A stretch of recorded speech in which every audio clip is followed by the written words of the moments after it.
¿Un mes? ¿Primera vez que viajas? ¿A dónde viajas? A España.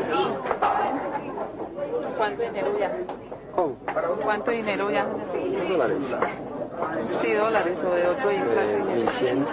Voy para donde mi hermana. 1100. Voy para donde mi hermana. ¿De dónde es usted? Espera ahí. Ya le voy a dar. ¿Ella qué es? ¿Sobrino suyo? ¿Es niño o niña? ¿Ah, su hijo? ¿Y la mamá dónde está? En Cali. ¿Por qué no viajas con la mamá? ¿Cómo? ¿Por qué no viajas con la mamá del niño? Porque yo voy para donde mi hermana. ¿Y usted en qué trabaja? Yo trabajo la pintura, yo soy pintor. ¿Qué es? ¿Pintor? Sí. ¿Pero pintura de cuál? ¿Pintura de brocha o pintura de...? Sí, o sea, lo que es... ¿Cómo se dice? Moldura.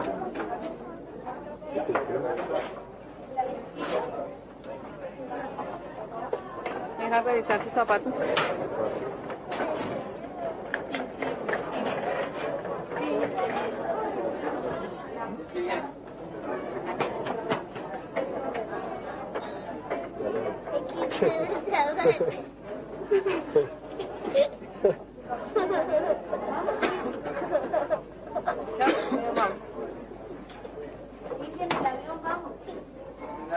¿Y usted cuánto gana mensual? ¿Cómo? Depende del contrato.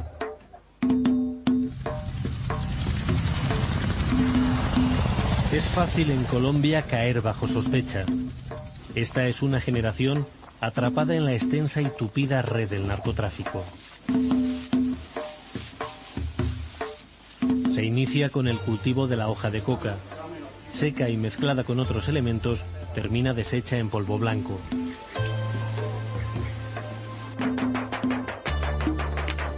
Cada año, según Naciones Unidas, fabrican en el país 330 toneladas.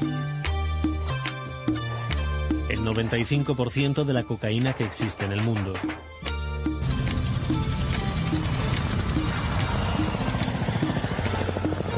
El narcotráfico arrasa el país desde hace 3 décadas. El ejército y la policía lo combaten en todos sus frentes, en una lucha que cuesta a los colombianos el 10% de su presupuesto nacional.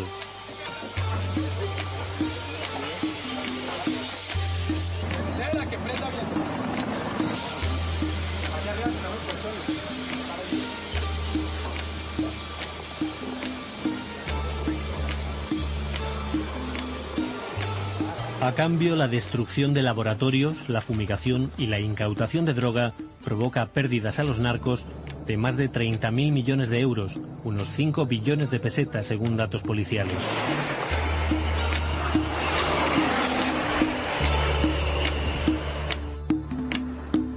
La Policía Nacional ha logrado la erradicación de cultivos ilícitos más o menos en 110.000 hectáreas.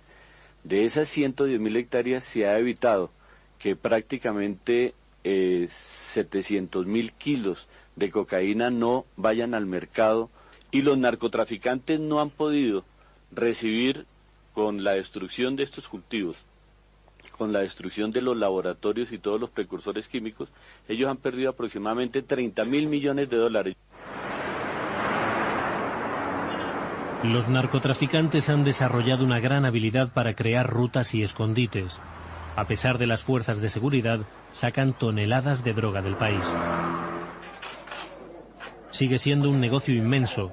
En Estados Unidos y Europa está valorado en más de medio billón de euros, 90 billones de pesetas.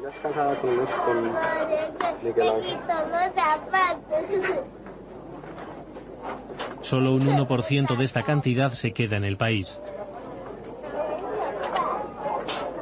Siga ya, mira, ya lo revisan, el cuerpo, Sí. y después se sienta y ahorita le devuelvo su pasaporte. John Ney es sospechoso.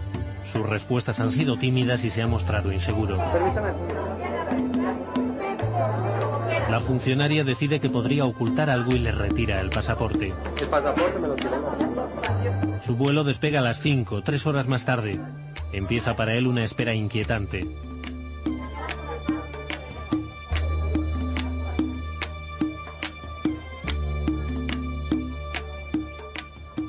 Acabamos de encontrar en un pasajero un perfil con las características de una persona ingerida, mostrando el nerviosismo, mostrando la timidez.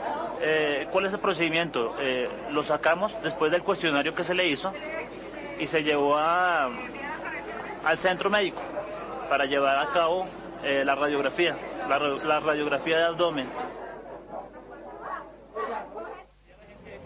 La policía detiene en el aeropuerto de El Dorado un promedio de 6 correos humanos cada semana.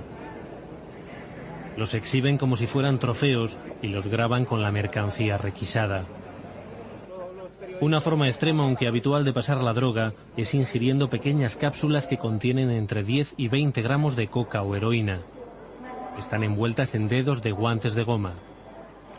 Una radiografía de una persona que presentó el perfil de ingerida, en donde podemos notar en su aparato digestivo las pequeñas cápsulas.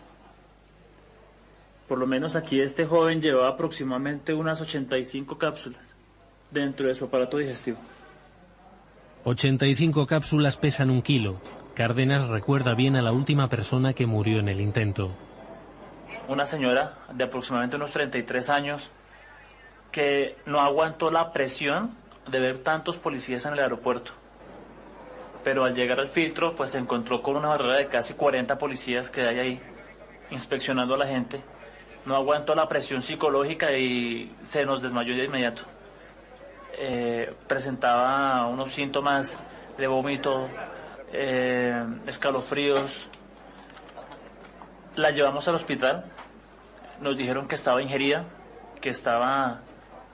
con cápsulas de cocaína y que por esa presión y por esa angustia que sufrió, su organismo segregó más ácidos y le hizo estallar una cápsula de estas, fomentándole la muerte instantáneamente. Estas son cápsulas, por ejemplo, de heroína. Son cápsulas que pesan 10 gramos. Con una cápsula que se le reviente a la persona ya muere por intoxicación. Por ejemplo, en el caso de cocaína, por intoxicación con cocaína, o sea que va a morir por falla cardíaca, falla respiratoria. Y en el caso de heroína, pues la muerte es mucho más rápida, ¿no?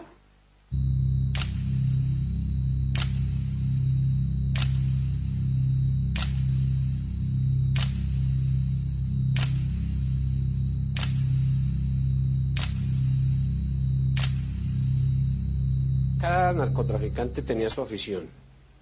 Cada cual tenía su afición, el uno a los carros, el otro a las joyas, el otro a los cuadros, el otro a las mujeres, el otro al buen comer, otro a las armas. Cada narcotraficante de alguna manera desarrollaba todos esos apetitos que tenían represados y siempre se les iba la mano. En todo se les iba la mano. Usted encontraba un gran apartamento, 500, 600 metros de construcción, en unos colores todos feos, unos cuadros que no cuadraban con la alfombra, las mesas, todo prácticamente abundante pero sin gusto. En los años 70 un tipo distinto de delincuente, duro y sanguinario, apartó a los contrabandistas tradicionales de marihuana. Se inició entonces la producción y el tráfico masivo de una sustancia más rentable, cocaína. Por muchas circunstancias, quisiéramos dar algo resumen aquí de tipo geográfico, cultural, topográfico, Colombia se convirtió en el país ideal para el cultivo y distribución de marihuana, luego de cocaína y últimamente de amapola, o sea, de heroína. La propia inventiva, la capacidad empresarial de los colombianos, la tradición del contrabando que viene del siglo pasado, una Guajira, una cantidad de elementos nos llevaron a eso, es decir, a suplir esa demanda, ¿no? Y ahí sí entramos en la economía elemental del ABC de oferta y demanda, que es algo inatajable, convirtió a Colombia en el país de la droga. Y por ser ilegal generó estos fenómenos de violencia, de mafias superpoderosas, que llegaron a una arrogancia tal que pretendieron avasallar al Estado, que fue el fenómeno, digamos, del cártel de Medellín, de Pablo Escobar, de Rodríguez Gacha, el mexicano. Los jefes de los grandes carteles de la droga surgieron de la calle. Con su nuevo negocio amasaron fortunas incalculables. Se dejaban ver y adular, ejercían el terror y al mismo tiempo eran generosos, buscaban el reconocimiento público. Pablo para los paisas no fue un delincuente, en ningún momento. Pablo para nosotros fue un símbolo que rompió con muchas cosas. Es también una institución, era todo un montón de gente que estaba en torno a él.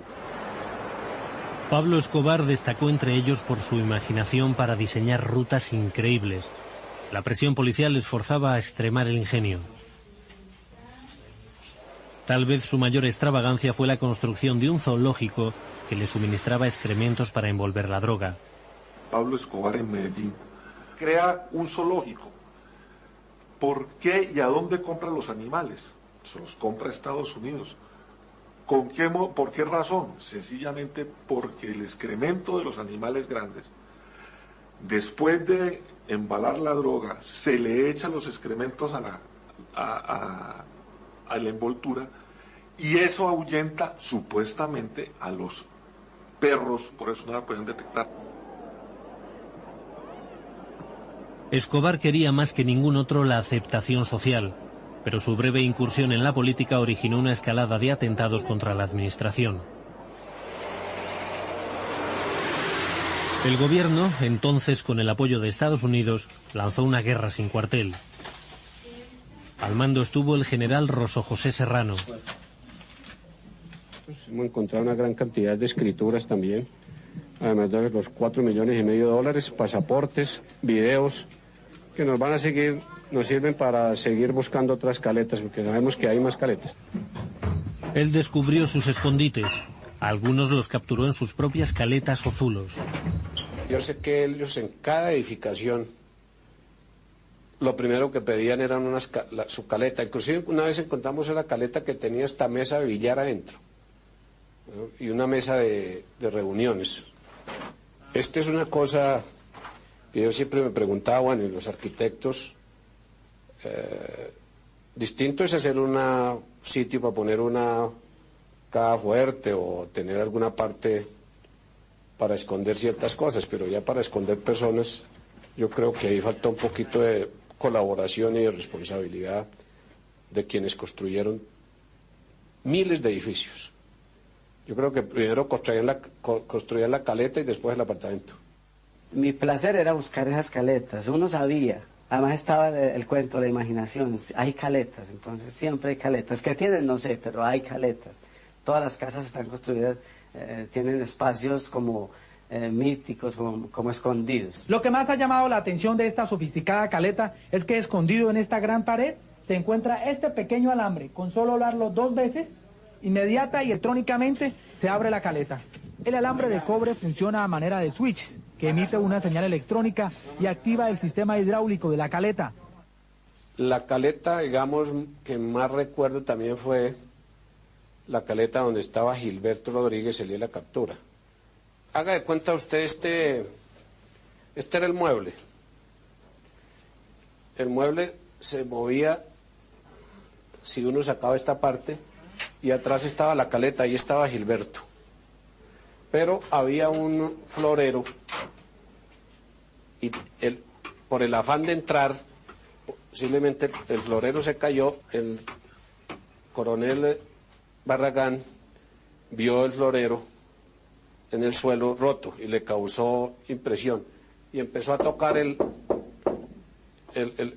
la pared y, como esto, que ahí suena como si hubiera un vacío. Cuando abrieron la caleta, Gilberto salió con 2 pistolas, él no sabía ni disparar y ahí lo capturamos. La mafia de Cali se caracterizó por ser un poder en la sombra. Era el poder en la sombra en muchos aspectos. A diferencia de Pablo Escobar, ellos desde el comienzo decidieron no enfrentar al Estado, sino penetrar al Estado hasta donde pudieran. Penetraron la policía en alta dimensión, penetraron el aparato jurídico del país, penetraron, pues, empresas, bancos, muchos estamentos de la sociedad. Los hermanos Rodríguez Orejuela del cartel de Cali tenían fama de ser fríos y calculadores.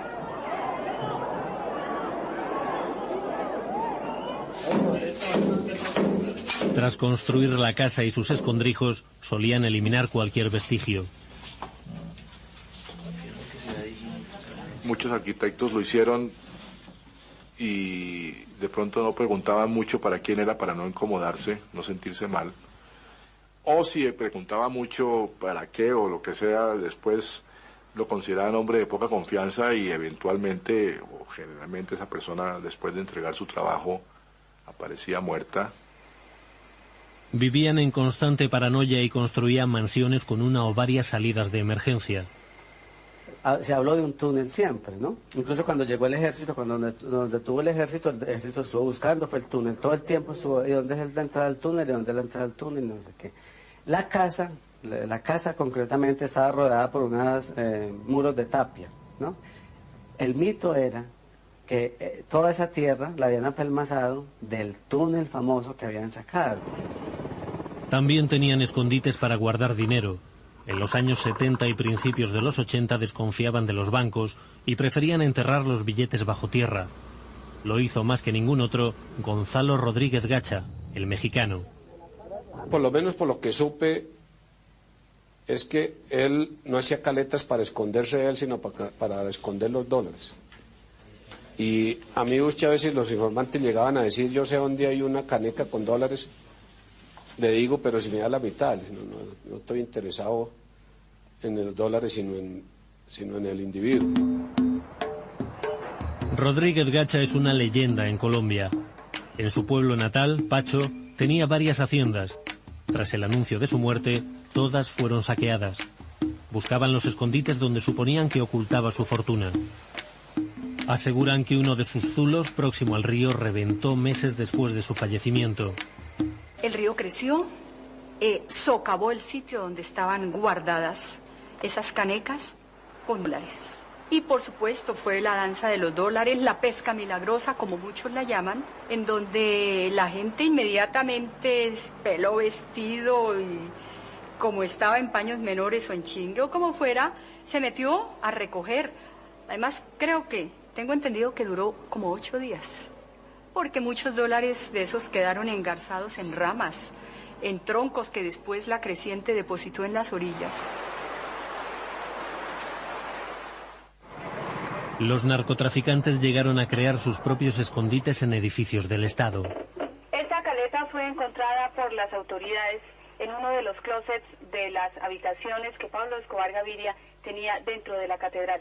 Las autoridades presumen que aquí se guardaron armas por mucho tiempo. Pablo Escobar vivió recluido durante un año en esta cárcel, la catedral, construida por él mismo tras pactar su entrega con el gobierno. La diseñó, por supuesto, plagada de escondites, falsas paredes y túneles para escapar.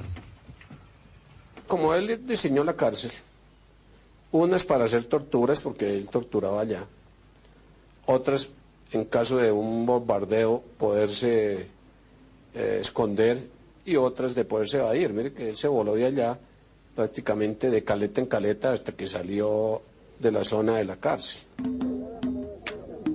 Escobar huyó de la cárcel. Le atraparon en diciembre del año 93 después de una persecución larga e intensa. Fue el principio del fin de los grandes capos de la droga. Un producto que 1 kilo vale en uno de los puertos colombianos $2.000 y en uno de los puertos de la Florida en Estados Unidos vale $25.000, pues habrá toda una serie de ejércitos de reserva listos para suplirlos, para sucederlos, para satisfacer esa monstruosa presión de esa demanda. Y si mañana, por alguna razón, se erradicara de Colombia el cultivo de marihuana, de hoja de coca, de amapola, que funciona el Plan Colombia, pues eso automáticamente se traslada a Bolivia, a Perú, a Brasil, al África. Es el negocio ilegal más grande del mundo. Y sus niveles de rentabilidad son tan grandes precisamente porque es ilegal.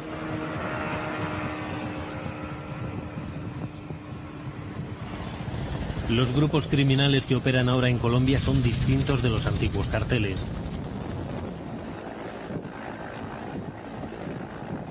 Los narcos hoy son invisibles. Se organizan en pequeños grupos y controlan de forma impecable la ingeniería financiera. siguen exportando coca y heroína a través de todas las fronteras.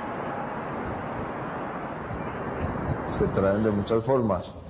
Vamos a empezar por los carrotanques. Se le hace doble fondo. Se le hace una donde va la gasolina legal y debajo va una caleta. Ahí se pueden traer de 60, 70, 80 hasta 130, máximo le hemos metido 130 kilos. Distraen a los retenes del ejército con falsa información. Se manda un carro para ahí con 50 kilos y en el otro carro van 200, 300 kilos. ¿Qué pasa? Que ese informante, manda uno el informante que le diga al primer retén, no hermano, viene un carro tal, de tal color, viene con merca, trae por ahí 50, 100 kilos.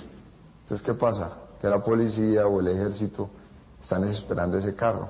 Apenas llega el carro, pasa la caleta, porque ellos están pendientes de ese carro, no están pendientes de más, sino del informante del carro. El que se manda con la caleta se va en gacho ciego, pero no se sabe que se va a coger, sino ya cuando lo cogieron ya se da cuenta. Entonces ahí pasa el camión o pasa el carro tanque o pasa las Mitsubishis o las Toyotas, con toda la mercancía, que es la pesada. Se pierden 50, pero se ganan los 300, los 400 kilos que se suben. La droga se mueve en el interior del país hasta el lugar desde el cual cruzará la frontera. El aeropuerto de El Dorado es uno de los mayores centros de tránsito de droga, a pesar de que por aquí circula en pequeñas dosis.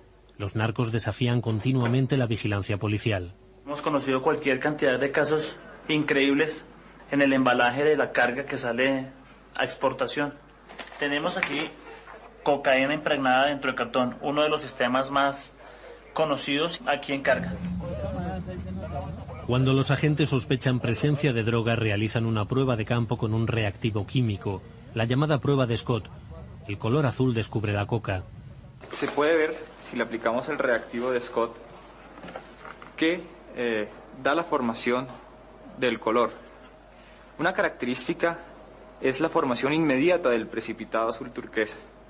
Esa es una prueba confirmatoria muy exacta de que se trata posiblemente de cocaína. El laboratorio de la Fiscalía Nacional realiza el primer análisis a los objetos incautados que han dado positivo a la prueba de Scott.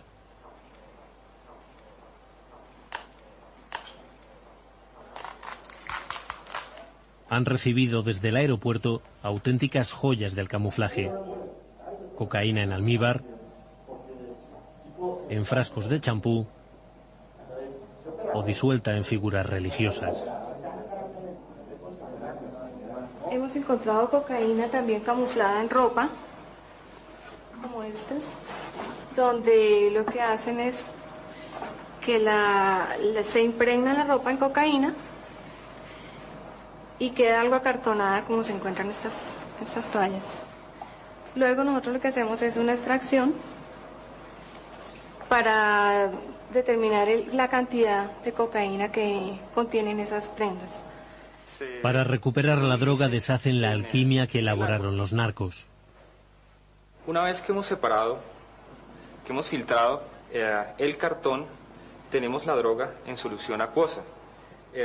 Lo que se hace es, por medio de conceptos básicos de química como solubilidad y pH, es llevar la cocaína a hacerla precipitar por medio de la adición de ciertas sustancias para que se forme la cocaína, o sea, para que pase de soluble a insoluble. Cuando la cocaína se transforma, precipita y cae. La policía colombiana decomisa un promedio de casi 3 toneladas mensuales de coca pura, base y bazuco.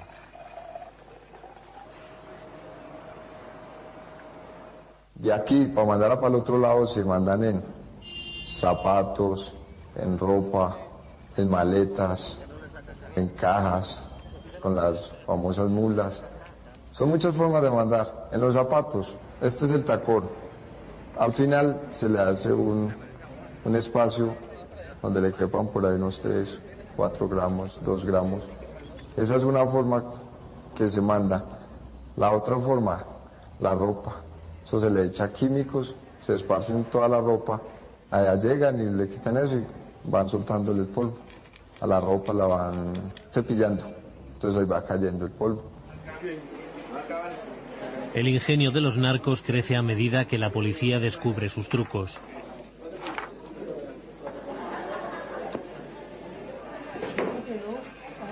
Dentro de las situaciones insólitas que uno encuentra a diario en esta modalidad delictiva, encuentra unas sorpresas, por ejemplo, como esta partitura que iba a ser enviada para el exterior. Obviamente yo no sé leer música, pero le llama la atención a uno las circunstancias a las que recurren los narcotraficantes para poder enviar sus alijos al exterior. Esta partitura se sometió a las pruebas técnicas que nosotros tenemos y resultó impregnada de cocaína. Hay situaciones muy particulares. Por lo menos los pasajeros, cuando van a viajar, pues llevan sus objetos de mano normal. Los policías le piden una requisa, un chequeo, como decimos nosotros. Ellos levantan las manos, normal, los chequean, pero no se les revisa los objetos de mano. En los objetos de mano podemos encontrar por lo menos esta revista. Normal, una revista comercial, pero que en su interior se le ha hecho una caleta y aproximadamente puede coger unos 250 gramos de cocaína. Una persona normal la lleva de esta parte, de la parte de atrás, y usted que lleva ahí, ¿no? Una revista, y hace esto. Tenemos por aquí una pequeña cápsula en madera que son utilizadas en malla para que los conductores se sientan más cómodos. Cada una de esas pepitas en su interior tenía cocaína. Eran aproximadamente 280 pepitas con cocaína en su interior. Tenemos aquí unas tarjetas alusivas al amor. Aquí dice: por fin encontré mi pareja ideal, tú, te amo. Que en su interior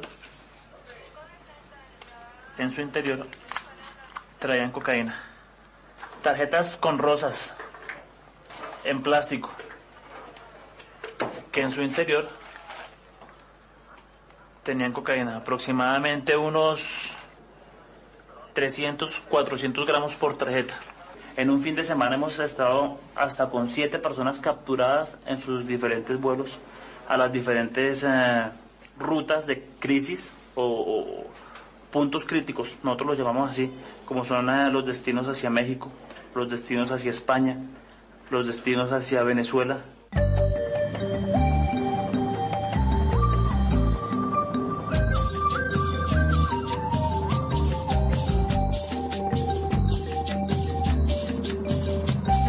Con la detención de un mini submarino en la ensenada de Guayaquil. Los narcotraficantes combinan el envío de pequeñas cantidades con la exportación a gran escala. En el año 96 la policía capturó un pequeño sumergible construido en fibra de vidrio. En septiembre del año 2000 tropezaron con algo mucho mayor. Un hangar a 2.600 metros de altura y a más de 1.000 kilómetros del mar escondía un auténtico submarino. Un aparato capaz de llegar hasta las costas de Guatemala o México, transportando 200 toneladas de droga.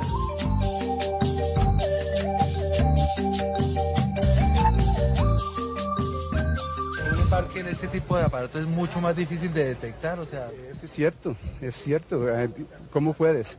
Ahorita yo no sé si eso va a ir a España o va a ir al Caribe, no sabemos. Es la primera vez en la historia, por ejemplo, el de la vez que se descubre un aparato. Es cierto, es la primera vez que yo vi algo como esto. ¿Sí? Para usted es sorprendente. ¿Perdón? Para usted es sorprendente. Oye, sí, estoy impresionado en el trabajo que estaban haciendo estos. Las personas que están trabajando en esto. Están haciéndolo pues los traficantes, los grandes traficantes que están pagando esa cantidad para hacer es muy impresionante. Se estaba construyendo clandestinamente un submarino cerca de la ciudad de Bogotá. Está el compromiso de la tecnología rusa y la mafia colombiana. Los narcotraficantes colombianos buscando alternativas para sacar la droga de Colombia y nosotros buscando todos los medios para cerrarles el paso. Todo empezó fue por una idea de alguien que dijo, hagamos el submarino. Y empezaron. Ya empezaron a manejar, a traer la gente, los expertos, bueno, hagámoslo así, así. Todos empezaron a aportar en dólares, porque la mayoría de cosas se compraban eran dólares. Métale un promedio de 10 millones de dólares, aportaban 2.000 millones de pesos. Así, eran precios. ¿Por qué? Porque era un negocio grande, que si coronaban eso, la plata que se ganaban ahí era altísima. ¿Qué pasó? Entre la gente que había un informante.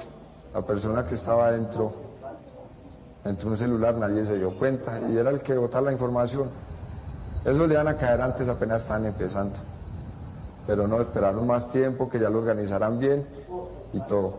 Ya apenas lo organizaron, como decimos nosotros, el sapo, llamó allá, cuidado que les va a caer la ley. Entonces dio tiempo de métale 1 hora, 2 horas, de que todo el mundo se fuera y se abriera.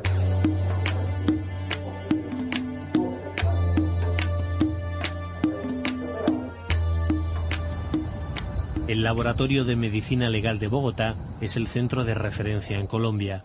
Si hay desacuerdo entre los 4 laboratorios que analizan droga, el caso se decide aquí. Son expertos en las sustancias químicas que se mezclan con la droga.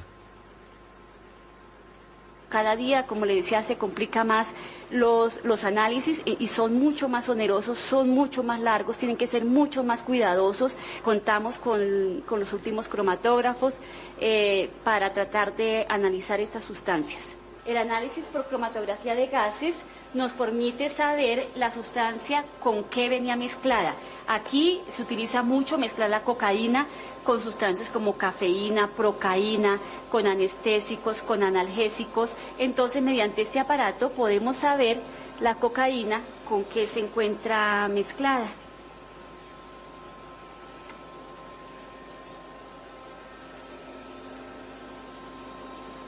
En análisis por espectrofotometría ultravioleta nos hace saber si la sustancia se encuentra mezclada con alguna otra material. La cocaína tiene unos picos en unas longitudes de onda muy característicos de ella que no la tiene otra sustancia. Esto, a medida que se van haciendo los análisis, nos va permitiendo ver la pureza y la identidad de la sustancia.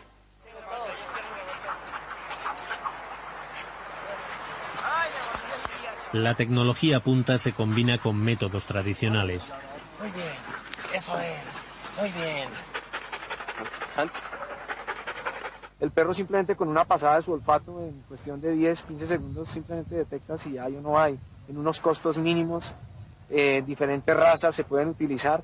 Entonces, mientras tengo un aspersor de olores, puedo tener 20, 30 perros trabajando en un mismo sitio y me va a dar una efectividad más grande. Yo pienso que la efectividad respecto del perro a un medio electrónico es de 1 contra 10. El perro obviamente está por encima. Utilizan 160 perros en todo el país para husmear la droga. Cada animal incauta un promedio de 6,5 kilos de estupefacientes al año. Este es un juguete para asociar la sustancia, ya sea narcótico o explosivos. En esta bolsita podemos observar el narcótico, es marihuana. Y eso es lo que hacemos hoy, jugarles mucho. A partir de ese juego, escondemos dentro de esa toalla, dentro de esa pelota, las muestras de droga. Y él lo que hace es asociar el olor de ese juguete, de esa toalla, con el de la marihuana, con el de la cocaína. Muy bien. Bueno, el perro ya cuando está plenamente entrenado, con una simple orden verbal de su guía, inicia el ejercicio, ya lo está haciendo. Hay que tener en cuenta la corriente de aire, que es bien importante, por donde él se orienta. El guía lo que hace únicamente es tener el perro, el guía no hace absolutamente nada más. Y señalarle en ocasiones donde busca. Ahí vemos como el perro está acercándose y prácticamente ya la detectó. Cambia su señal, la cola la pone un poco recta y empieza a raspar, la señal que el animal tiene.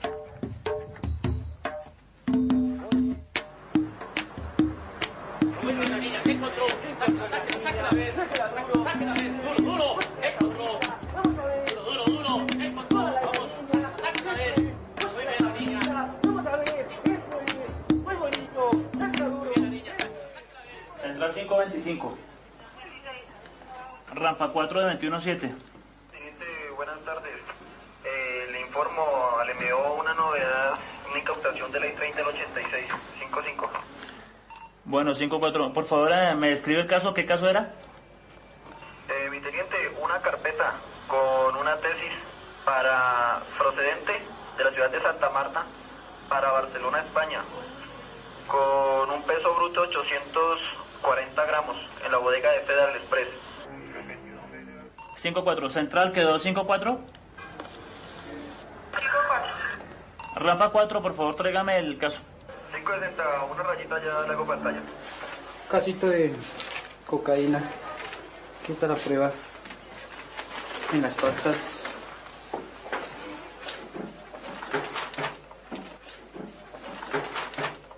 Un proyecto de una manufacturación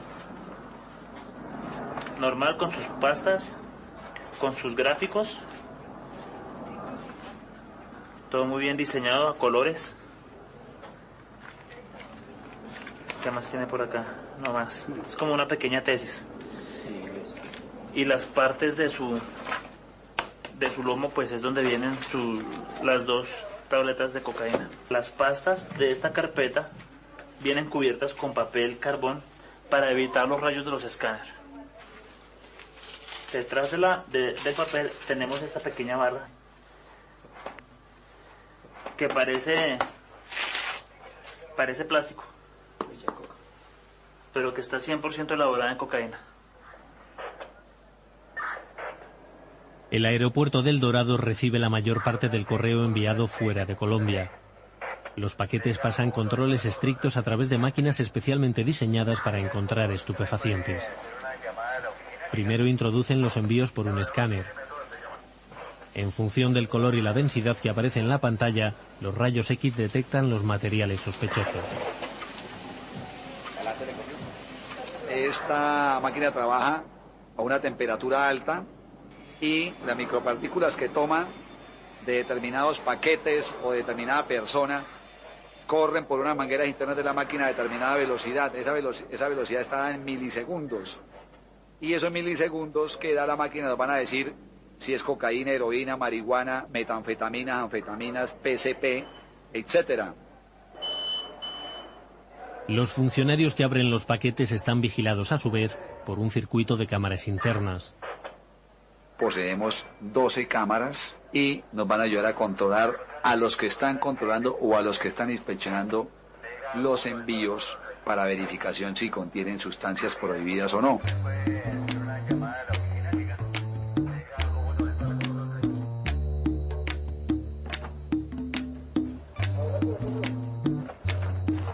Todo el correo que sale de Colombia pasa de nuevo por otro control en Miami, Estados Unidos. Todas las maletas que van de Colombia son revisadas en los aeropuertos con rayo X mientras que usted está en el hall.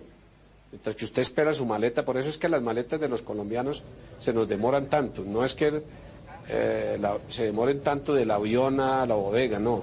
Es que todas pasan por rayos X. A la entrada para buscar coca y a la salida para buscar dólares. Los billetes fruto de la venta de droga recorren el camino inverso. Entran en el país por rutas igualmente ilegales. Alguien le dice al señor, ¿y por qué no se los lleva en un tractor o en una maquinaria agrícola? Entonces el señor compra la maquinaria agrícola diga usted, por $500,000, le mete 4 o 5 millones de dólares en la tubería del tractor. Ellos cuidan el tractor hasta que llega y lo entregan en el barco y entonces lo sacan de la máquina y llega la maquinaria limpia. En el aeropuerto de Bogotá se decomisa prácticamente todo el dinero del narcotráfico retenido en Colombia. El 90% de estas divisas llega de Madrid. Madrid para nosotros es una procedencia de muy alto perfil para esta práctica ilícita a través de mulas. Por lo general, en un principio encontramos que mulas de un bajo nivel de vida, estratos bajos, pero que últimamente, hacia el 2000 y 2001, hemos encontrado que las mulas que se han escogido son personas de un nivel de vida alta, estrato 5, estrato 6, con el fin de desorientar la actividad de control. Esta máquina nos permite determinar los contornos rectangulares que marcan los billetes al aparecer en su imagen. En un escáner que no tenga la suficiente tecnología, no los detectaría y pasarían simplemente como ropa. El tráfico de billetes es tan importante en el negocio como el tránsito de droga. Y para ello los narcos usan la misma imaginación.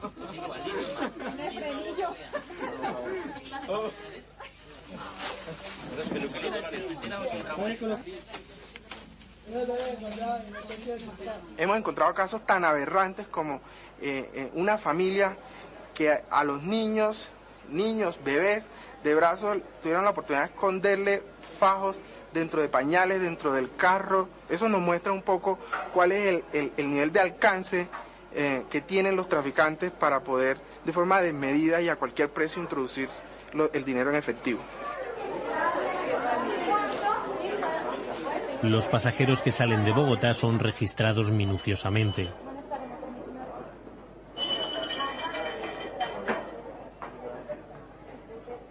La policía detiene a una media de 7 personas por semana. Las mulas se arriesgan a cumplir una pena de entre 1 y 3 años si las atrapan en Colombia con una carga menor. Si la coca o heroína pesa más de 5 kilos, la condena puede alcanzar los 20 años de encierro.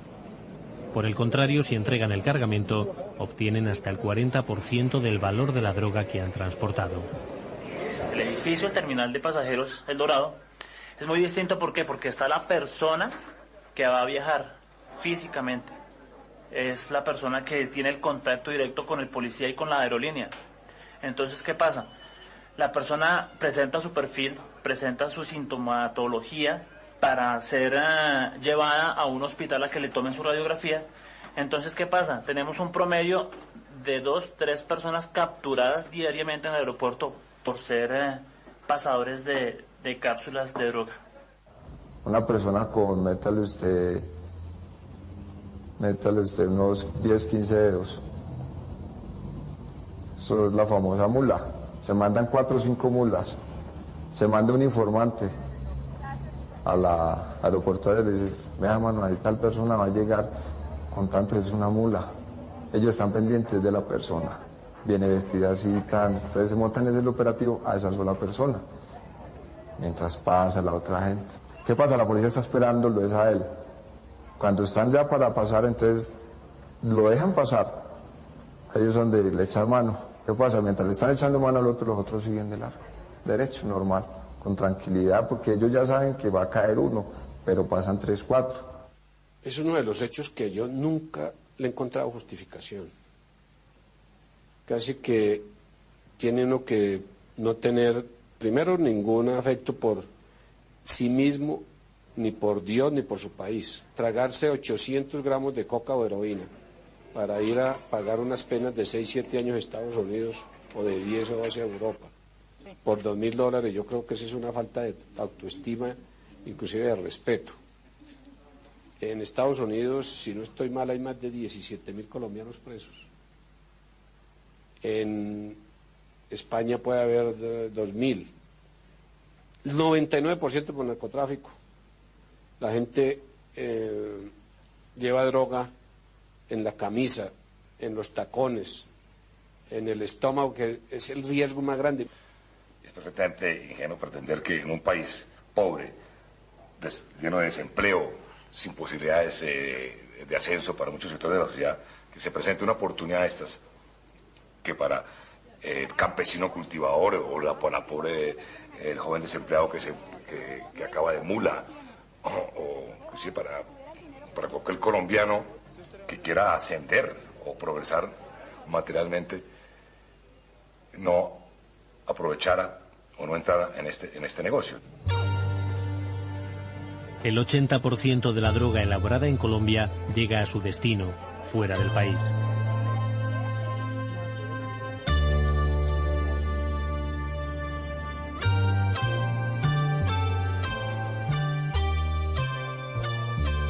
Los casos sospechosos, como John Ney, son conducidos hasta una población a 25 minutos del aeropuerto para someterse a un escáner de rayos X. Los pasajeros pagan ellos mismos la radiografía. Desde que yo venía dispuesto, yo creí que era un requisito lo de la radiografía, yo venía con eso ya. No pensé que era que no se la hacían a la gente, sino que yo sabía que había que hacer la radiografía. Entonces yo cuando me dijeron, yo normal, nada de anormal. ¿Qué pasa donde el pasajero no quiere hacerse la radiografía aquí en Colombia? Simplemente nosotros como autoridad no nos ponemos a pelear con la persona, le decimos a la persona que ha presentado características de un perfil de correo humano y que cuando llegue a su lugar de destino van a estar prealertadas las unidades de control y que lo que no se le hizo aquí en Colombia se le va a hacer en el extranjero. Entonces pues ya la persona depende si nos colabora a nosotros o le colabora a los extranjeros. John Ney no ocultaba nada en su estómago. Podemos notar aquí en la radiografía donde en su organismo, su parte digestiva, no encontramos ningún elemento. Tras el interrogatorio, el registro, la radiografía y el pago de la prueba, el equivalente a 2 días de su trabajo, se dispone por fin a salir del país.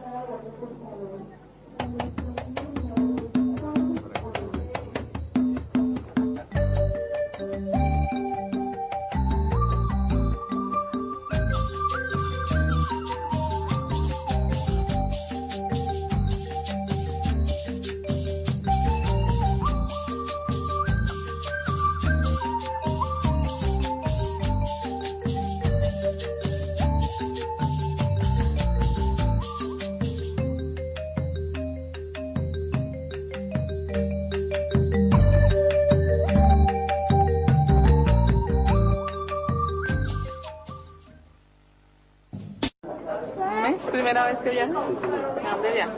A España. ¿Cuánto dinero viajas? ¿Cómo? ¿Cuánto dinero viajas? $1. Sí, dólares o de otro país. 1.100. Voy para donde mi hermana. 1.100.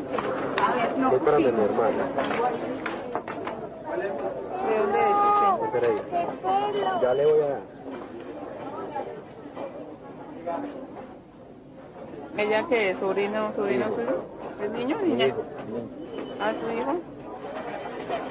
¿Y la mamá dónde está? Está en Cali. ¿Por qué no viajas con la mamá? ¿Cómo? ¿Por qué no viajas con la mamá del niño? Porque yo voy para donde mi hermana. ¿Y usted en qué trabaja? Yo trabajo la pintura, yo soy pintor. ¿Qué es? ¿Pintor? Sí. ¿Pero pintura de cuál? ¿Pintura de brocha o pintura de...? Sí, o sea, lo que es... ¿Cómo se dice? Moldura.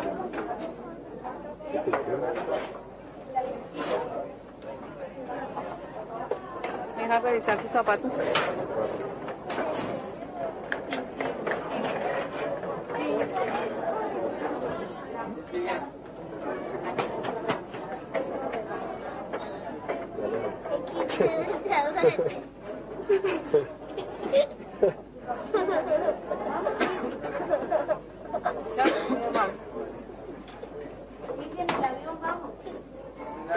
¿Y usted cuánto gana mensual?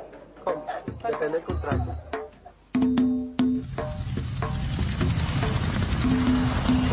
Es fácil en Colombia caer bajo sospecha.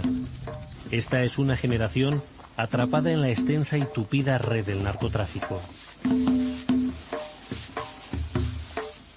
Se inicia con el cultivo de la hoja de coca. Seca y mezclada con otros elementos, termina deshecha en polvo blanco.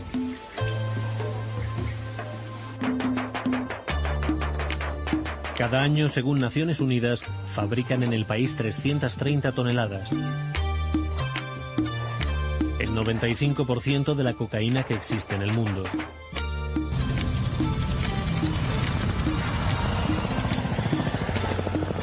El narcotráfico arrasa el país desde hace 3 décadas. El ejército y la policía lo combaten en todos sus frentes, en una lucha que cuesta a los colombianos el 10% de su presupuesto nacional.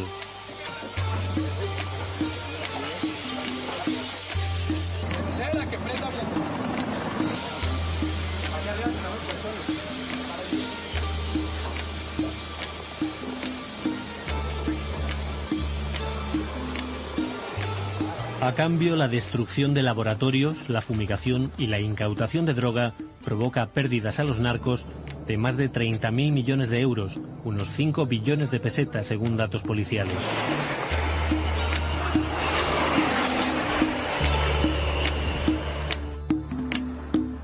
La Policía Nacional ha logrado la erradicación de cultivos ilícitos más o menos en 110.000 hectáreas. De esas 110.000 hectáreas se ha evitado que prácticamente 700.000 kilos de cocaína no vayan al mercado y los narcotraficantes no han podido recibir, con la destrucción de estos cultivos, con la destrucción de los laboratorios y todos los precursores químicos, ellos han perdido aproximadamente 30.000 millones de dólares. Los narcotraficantes han desarrollado una gran habilidad para crear rutas y escondites. A pesar de las fuerzas de seguridad, sacan toneladas de droga del país. Sigue siendo un negocio inmenso. En Estados Unidos y Europa está valorado en más de $500 millón de euros, 90 billones de pesetas.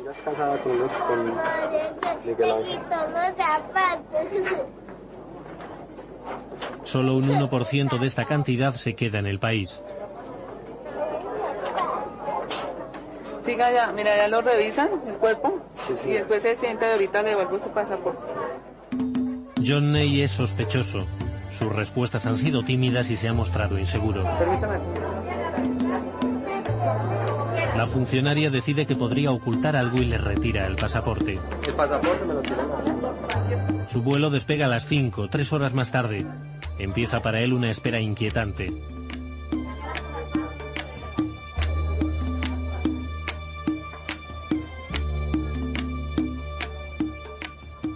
Acabamos de encontrar en un pasajero un perfil con las características de una persona ingerida, mostrando el nerviosismo, mostrando la timidez. ¿Cuál es el procedimiento? Lo sacamos después del cuestionario que se le hizo y se llevó al centro médico para llevar a cabo la radiografía, la radiografía de abdomen. La policía detiene en el aeropuerto de El Dorado un promedio de 6 correos humanos cada semana. Los exhiben como si fueran trofeos y los graban con la mercancía requisada. Una forma extrema, aunque habitual, de pasar la droga es ingiriendo pequeñas cápsulas que contienen entre 10 y 20 gramos de coca o heroína. Están envueltas en dedos de guantes de goma. Una radiografía de una persona que presentó el perfil de ingerida, en donde podemos notar en su aparato digestivo las pequeñas cápsulas. Por lo menos aquí este joven llevaba aproximadamente unas 85 cápsulas dentro de su aparato digestivo. 85 cápsulas pesan 1 kilo. Cárdenas recuerda bien a la última persona que murió en el intento. Una señora de aproximadamente unos 33 años que no aguantó la presión de ver tantos policías en el aeropuerto. Pero al llegar al filtro, pues se encontró con una barrera de casi 40 policías que hay ahí, inspeccionando a la gente. No aguantó la presión psicológica y se nos desmayó de inmediato. Presentaba unos síntomas de vómito, escalofríos. La llevamos al hospital, nos dijeron que estaba ingerida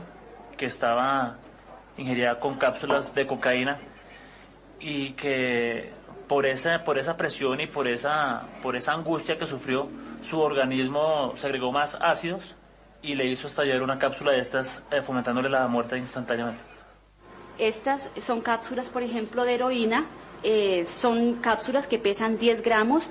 Con una cápsula que se le reviente a la persona ya muere por intoxicación. Por ejemplo, en el caso de cocaína, por intoxicación con cocaína, o sea que va a morir por falla cardíaca, falla respiratoria. Y en el caso de heroína, pues la muerte es mucho más rápida, ¿no?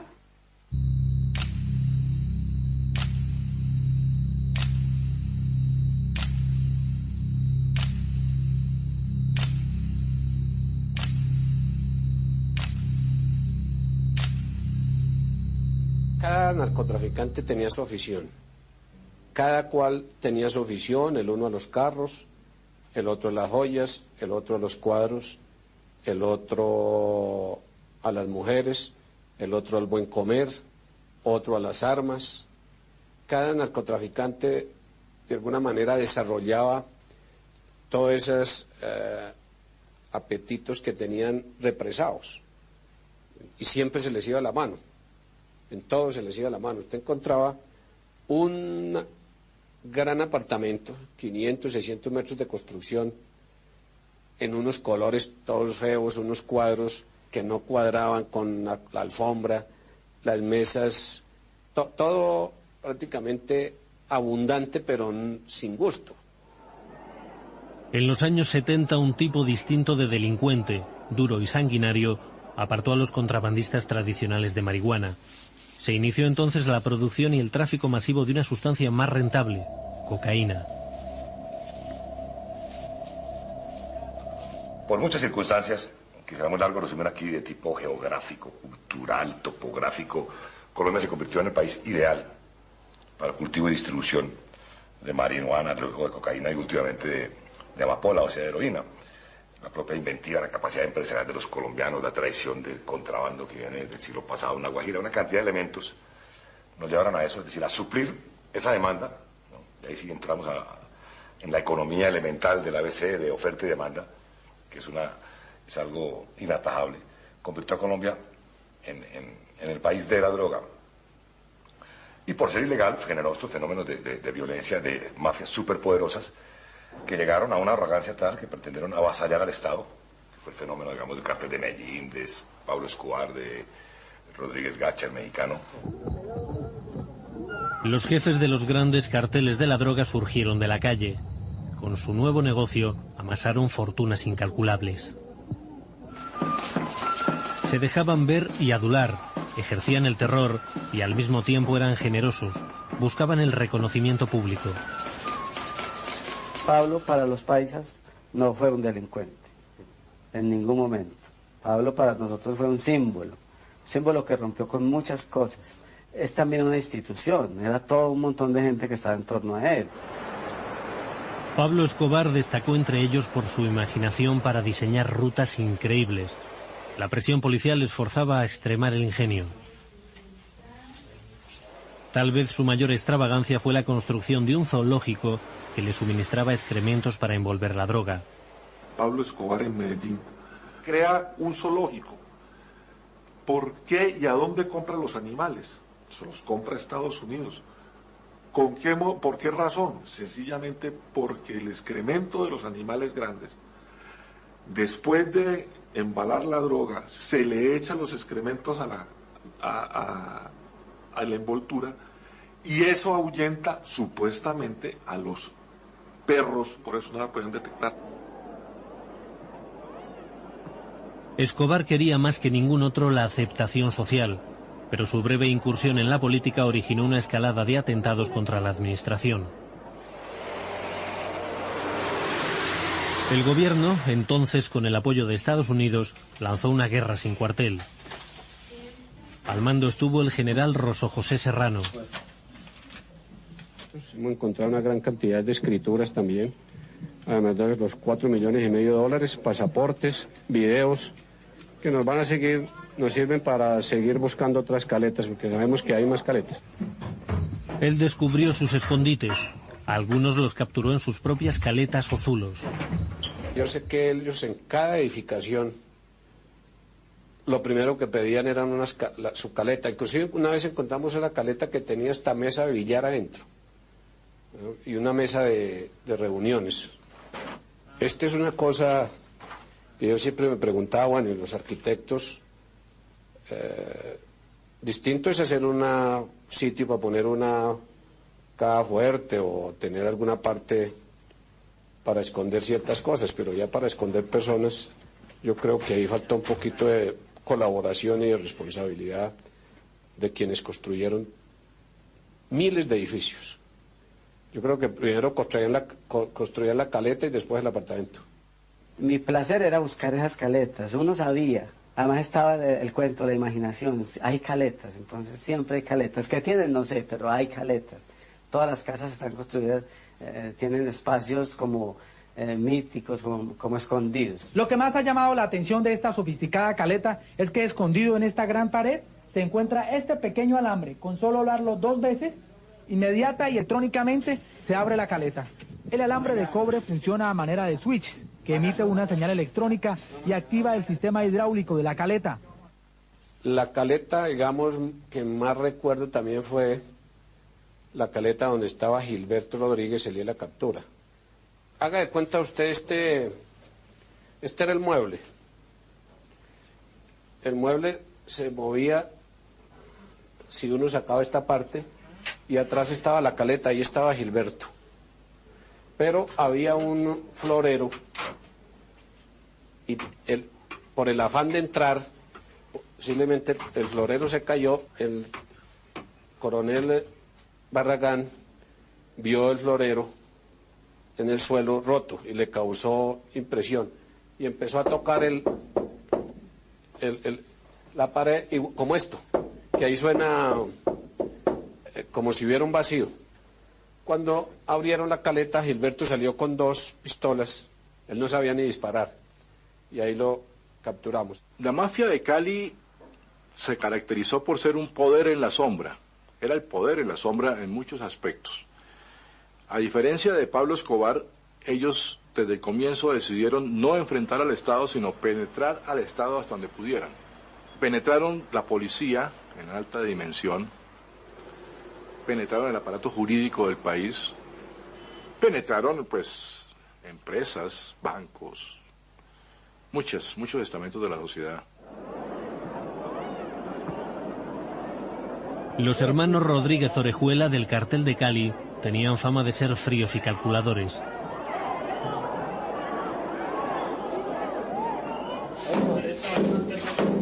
Tras construir la casa y sus escondrijos, solían eliminar cualquier vestigio.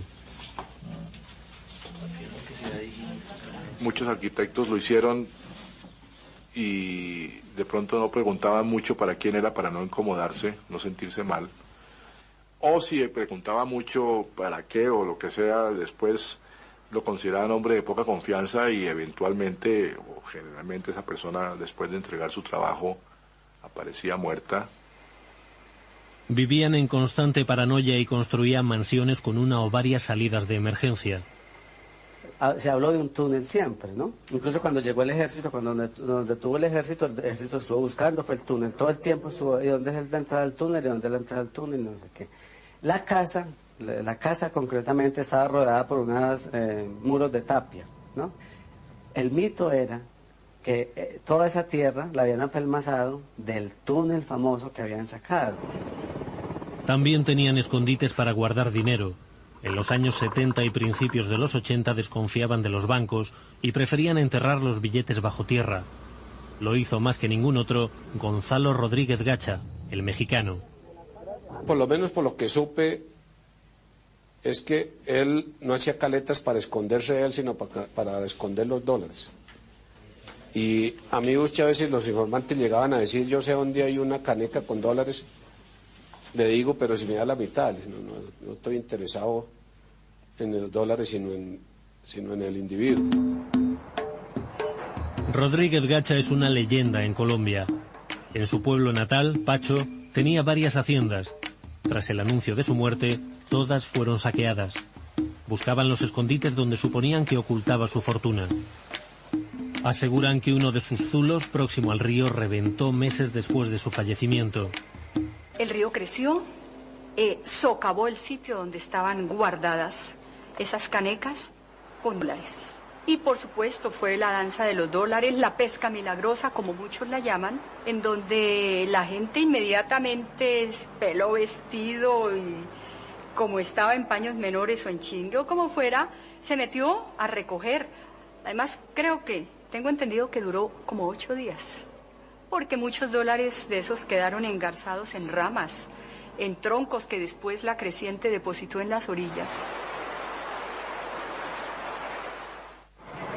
Los narcotraficantes llegaron a crear sus propios escondites en edificios del Estado. Esta caleta fue encontrada por las autoridades en uno de los closets de las habitaciones que Pablo Escobar Gaviria tenía dentro de la catedral. Las autoridades presumen que aquí se guardaron armas por mucho tiempo.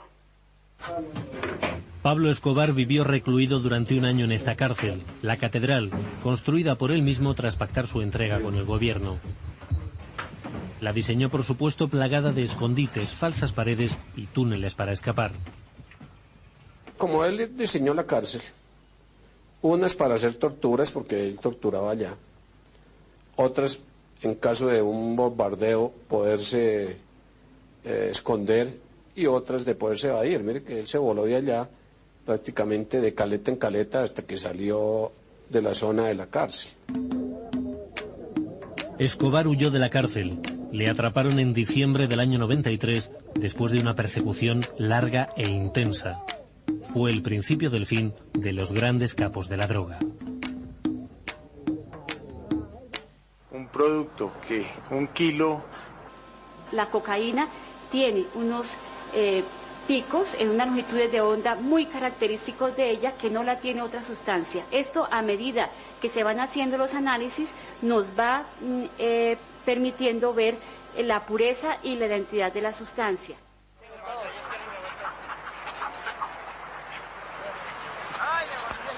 La tecnología punta se combina con métodos tradicionales.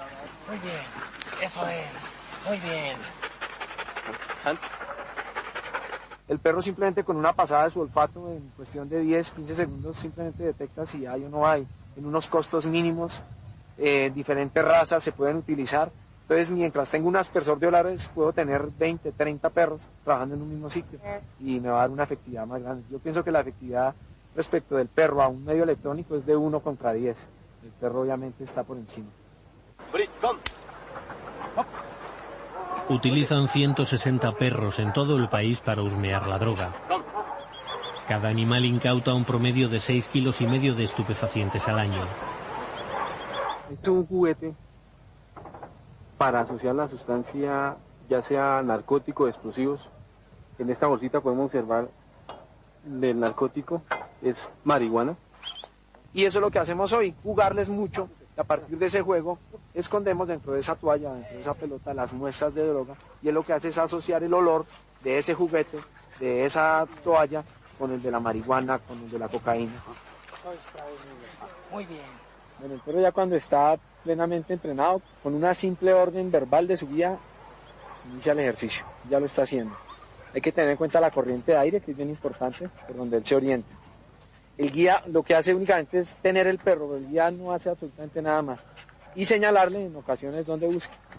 Ahí vemos cómo el perro está acercándose y prácticamente ya la detectó. Cambia su señal, la cola la pone un poco recta y empieza a raspar, la señal que el animal tiene.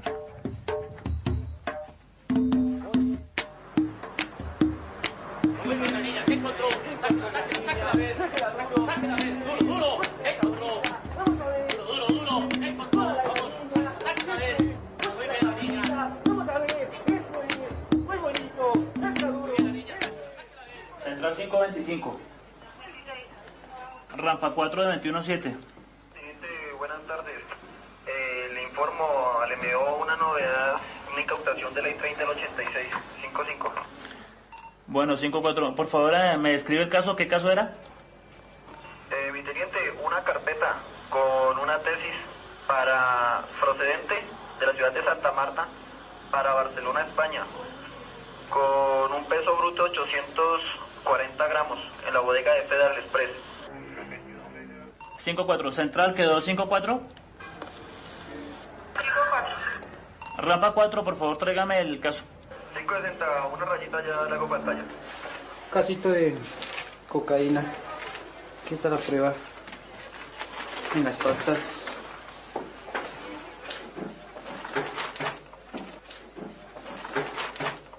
Un proyecto de buena manufacturación. Normal, con sus pastas, con sus gráficos. Todo muy bien diseñado a colores. ¿Qué más tiene por acá? No más. Es como una pequeña tesis. Y las partes de su lomo, pues es donde vienen las 2 tabletas de cocaína. Las pastas de esta carpeta vienen cubiertas con papel carbón para evitar los rayos de los escáneres. Detrás del papel tenemos esta pequeña barra que parece plástico, pero que está 100% elaborada en cocaína. El aeropuerto del Dorado recibe la mayor parte del correo enviado fuera de Colombia. Los paquetes pasan controles estrictos a través de máquinas especialmente diseñadas para encontrar estupefacientes.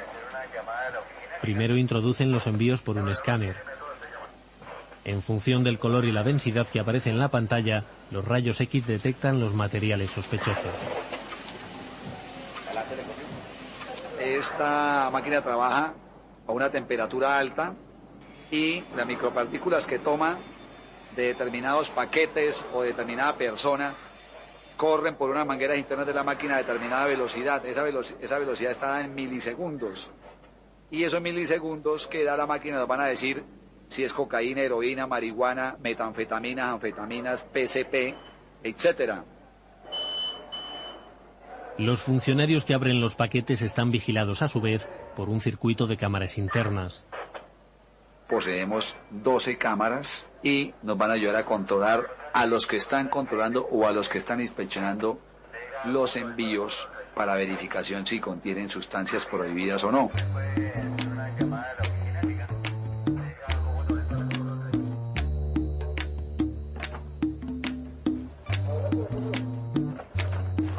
Todo el correo que sale de Colombia pasa de nuevo por otro control en Miami, Estados Unidos.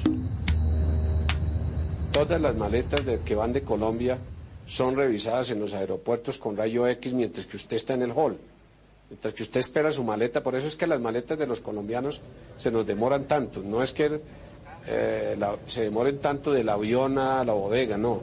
Es que todas pasan por rayos X.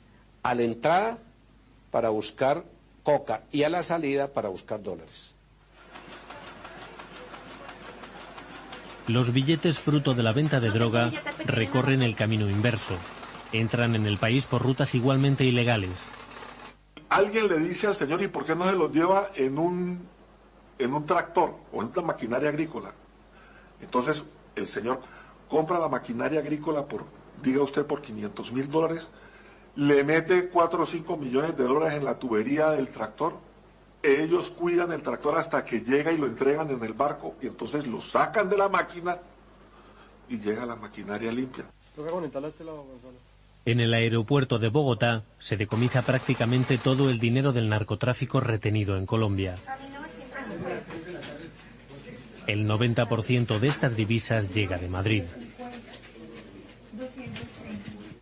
Madrid para nosotros es una procedencia de muy alto perfil para esta práctica ilícita a través de mulas. Por lo general, en un principio encontramos que mulas de un bajo nivel de vida, estratos bajos, pero que últimamente, hacia el 2000 y 2001, hemos encontrado que las mulas que se han escogido son personas de un nivel de vida alta, estrato 5, estrato 6, con el fin de desorientar la actividad de control. Esta máquina nos permite determinar los contornos rectangulares que marcan los billetes al aparecer en su imagen. En un escáner que no tenga la suficiente tecnología, no los detectaría y pasarían simplemente como ropa. El tráfico de billetes es tan importante en el negocio como el tránsito de droga. Y para ello los narcos usan la misma imaginación.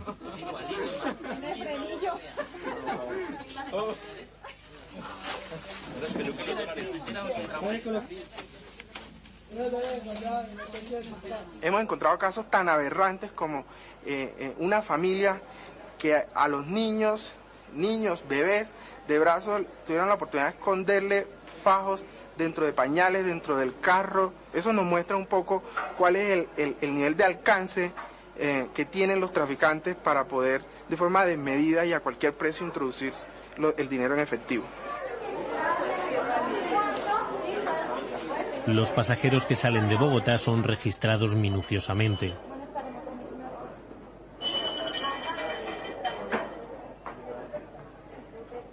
La policía detiene a una media de 7 personas por semana.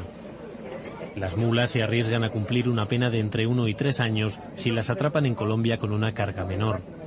Si la coca o heroína pesa más de 5 kilos, la condena puede alcanzar los 20 años de encierro. Por el contrario, si entregan el cargamento, obtienen hasta el 40% del valor de la droga que han transportado. El edificio, el terminal de pasajeros, El Dorado, es muy distinto. ¿Por qué? Porque está la persona que va a viajar físicamente. Es la persona que tiene el contacto directo con el policía y con la aerolínea.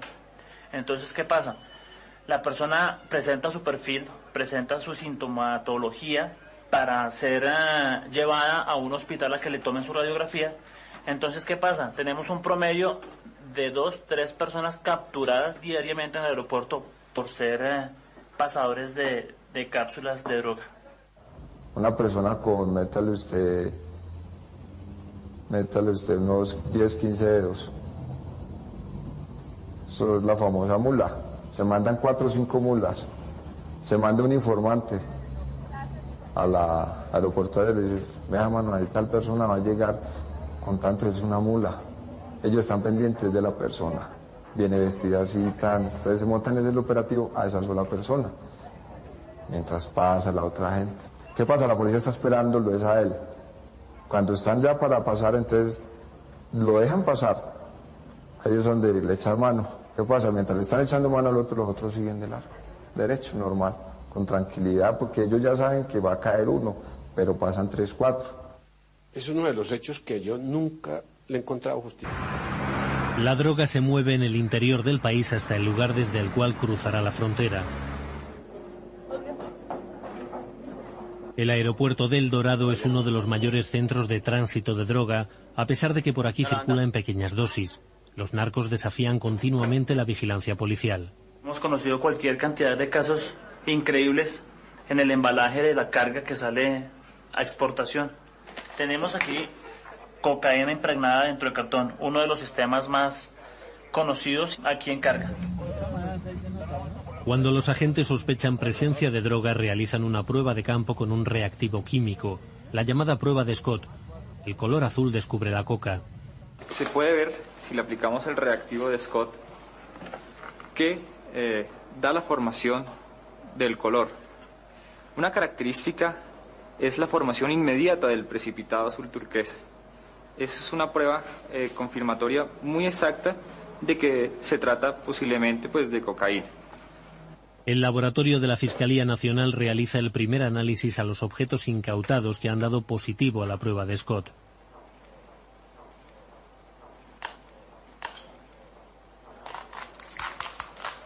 Han recibido desde el aeropuerto auténticas joyas del camuflaje.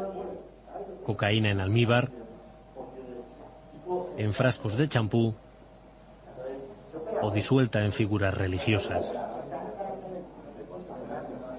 Hemos encontrado cocaína también camuflada en ropa, como estas, donde lo que hacen es que se impregna la ropa en cocaína y queda algo acartonada como se encuentran estas toallas.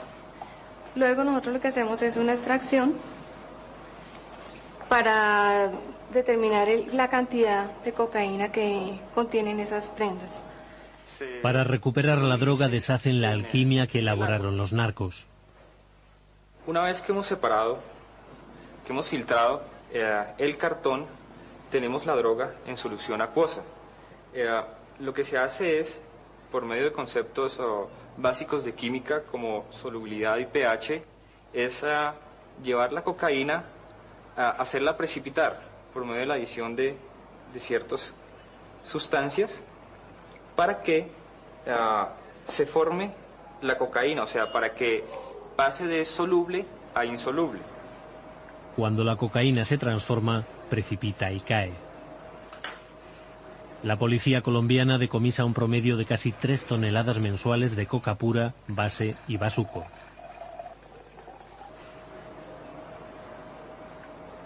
De aquí, para mandarla para el otro lado, se mandan en zapatos, en ropa, en maletas, en cajas, con las famosas mulas. Son muchas formas de mandar. En los zapatos, Este es el tacón. Al final se le hace un espacio donde le quepan por ahí unos 3, 4 gramos, 2 gramos. Esa es una forma que se manda. La otra forma, la ropa. Eso se le echa químicos, se esparcen toda la ropa, allá llegan y le quitan eso y van soltándole el polvo. A la ropa la van cepillando, entonces ahí va cayendo el polvo. El ingenio de los narcos crece a medida que la policía descubre sus trucos.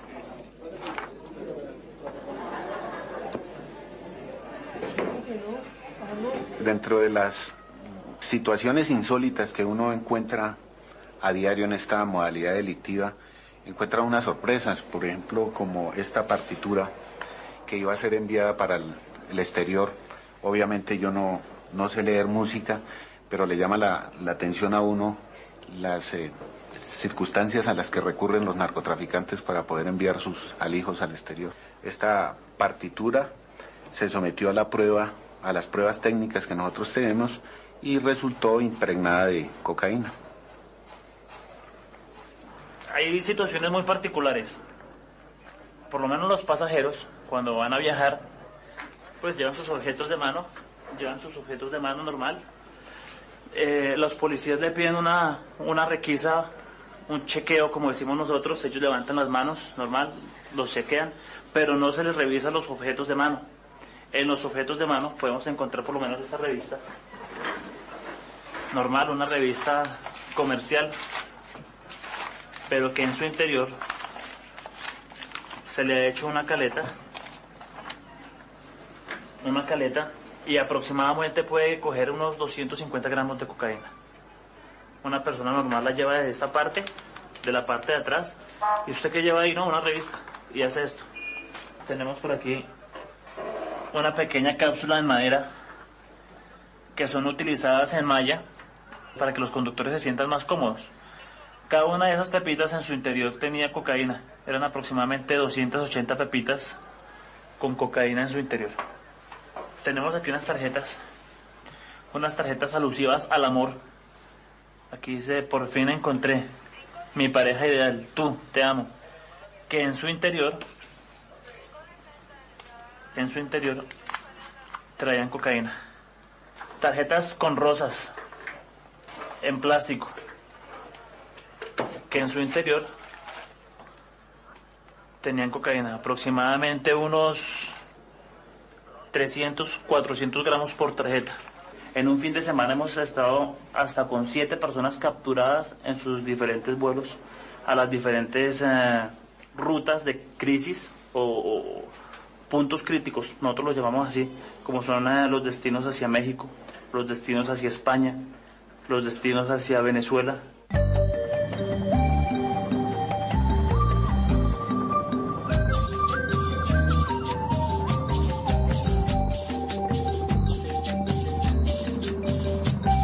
Por la detención de un mini submarino en la ensenada de Guayaquil. Los narcotraficantes combinan el envío de pequeñas cantidades con la exportación a gran escala. En el año 96 la policía capturó un pequeño sumergible construido en fibra de vidrio. En septiembre del año 2000 tropezaron con algo mucho mayor. Un hangar a 2.600 metros de altura y a más de 1.000 kilómetros del mar escondía un auténtico submarino. Un aparato capaz de llegar hasta las costas de Guatemala o México, transportando 200 toneladas de droga.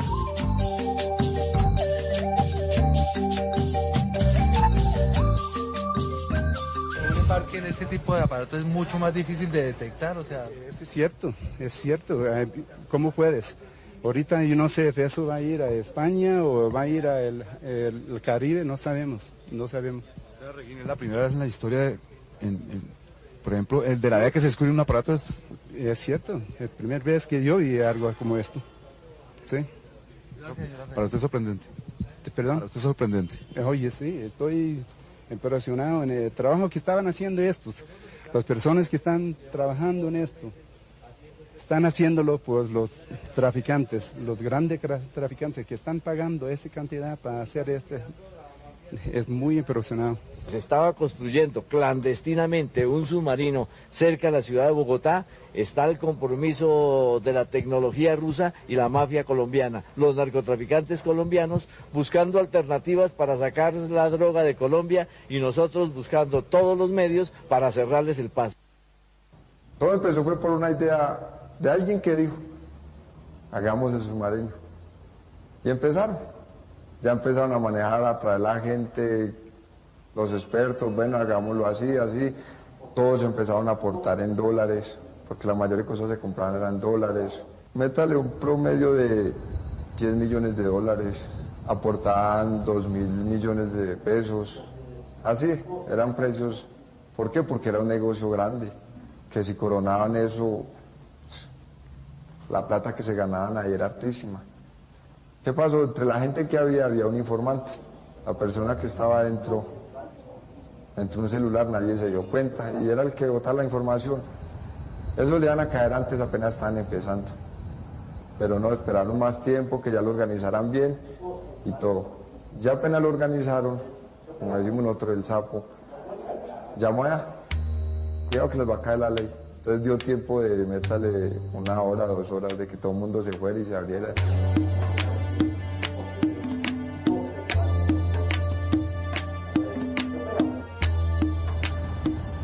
El Laboratorio de Medicina Legal de Bogotá es el centro de referencia en Colombia. Si hay desacuerdo entre los 4 laboratorios que analizan droga, el caso se decide aquí. Son expertos en las sustancias químicas que se mezclan con la droga. Cada día, como le decía, se complica más los análisis y son mucho más onerosos, son mucho más largos, tienen que ser mucho más cuidadosos. Contamos con los últimos cromatógrafos para tratar de analizar estas sustancias. El análisis por cromatografía de gases nos permite saber la sustancia con qué venía mezclada. Aquí se utiliza mucho mezclar la cocaína con sustancias como cafeína, procaína, con anestésicos, con analgésicos. Entonces, mediante este aparato podemos saber la cocaína con qué se encuentra mezclada.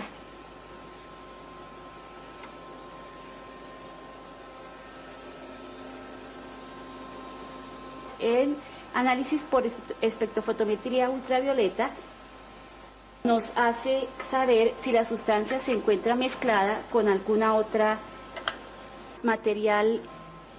¿Por qué razón? Sencillamente porque el excremento de los animales grandes, después de embalar la droga, se le echa los excrementos a la envoltura y eso ahuyenta supuestamente a los perros, por eso no la pueden detectar. Escobar quería más que ningún otro la aceptación social, pero su breve incursión en la política originó una escalada de atentados contra la administración. El gobierno, entonces con el apoyo de Estados Unidos, lanzó una guerra sin cuartel. Al mando estuvo el general Rosso José Serrano. Hemos encontrado una gran cantidad de escrituras también, además de los $4,5 millones, pasaportes, videos, que nos sirven para seguir buscando otras caletas, porque sabemos que hay más caletas. Él descubrió sus escondites. Algunos los capturó en sus propias caletas o zulos. Yo sé que ellos en cada edificación lo primero que pedían eran su caleta. Inclusive una vez encontramos una caleta que tenía esta mesa de billar adentro, ¿no? Y una mesa de reuniones. Esta es una cosa que yo siempre me preguntaba, bueno, y los arquitectos, distinto es hacer un sitio para poner una caja fuerte o tener alguna parte para esconder ciertas cosas, pero ya para esconder personas, yo creo que ahí falta un poquito de colaboración y de responsabilidad de quienes construyeron miles de edificios. Yo creo que primero construían la caleta y después el apartamento.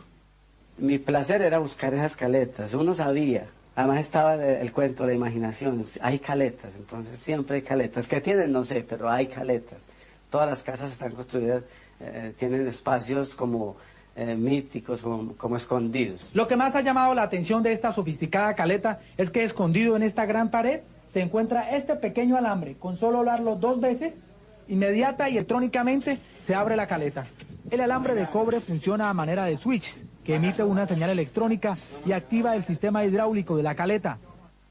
La caleta, digamos, que más recuerdo también fue la caleta donde estaba Gilberto Rodríguez el día de la captura.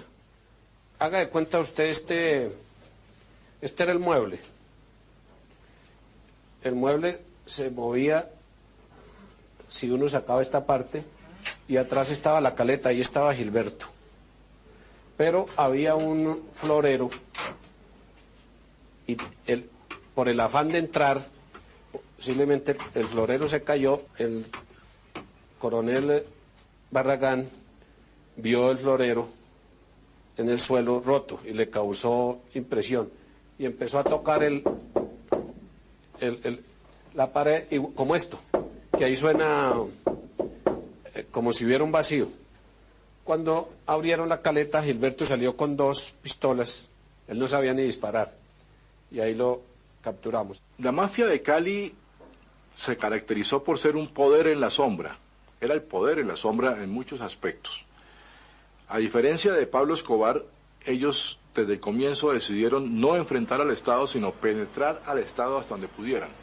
Penetraron la policía en alta dimensión, penetraron el aparato jurídico del país, penetraron pues empresas, bancos, muchos estamentos de la sociedad. Los hermanos Rodríguez Orejuela del cartel de Cali tenían fama de ser fríos y calculadores.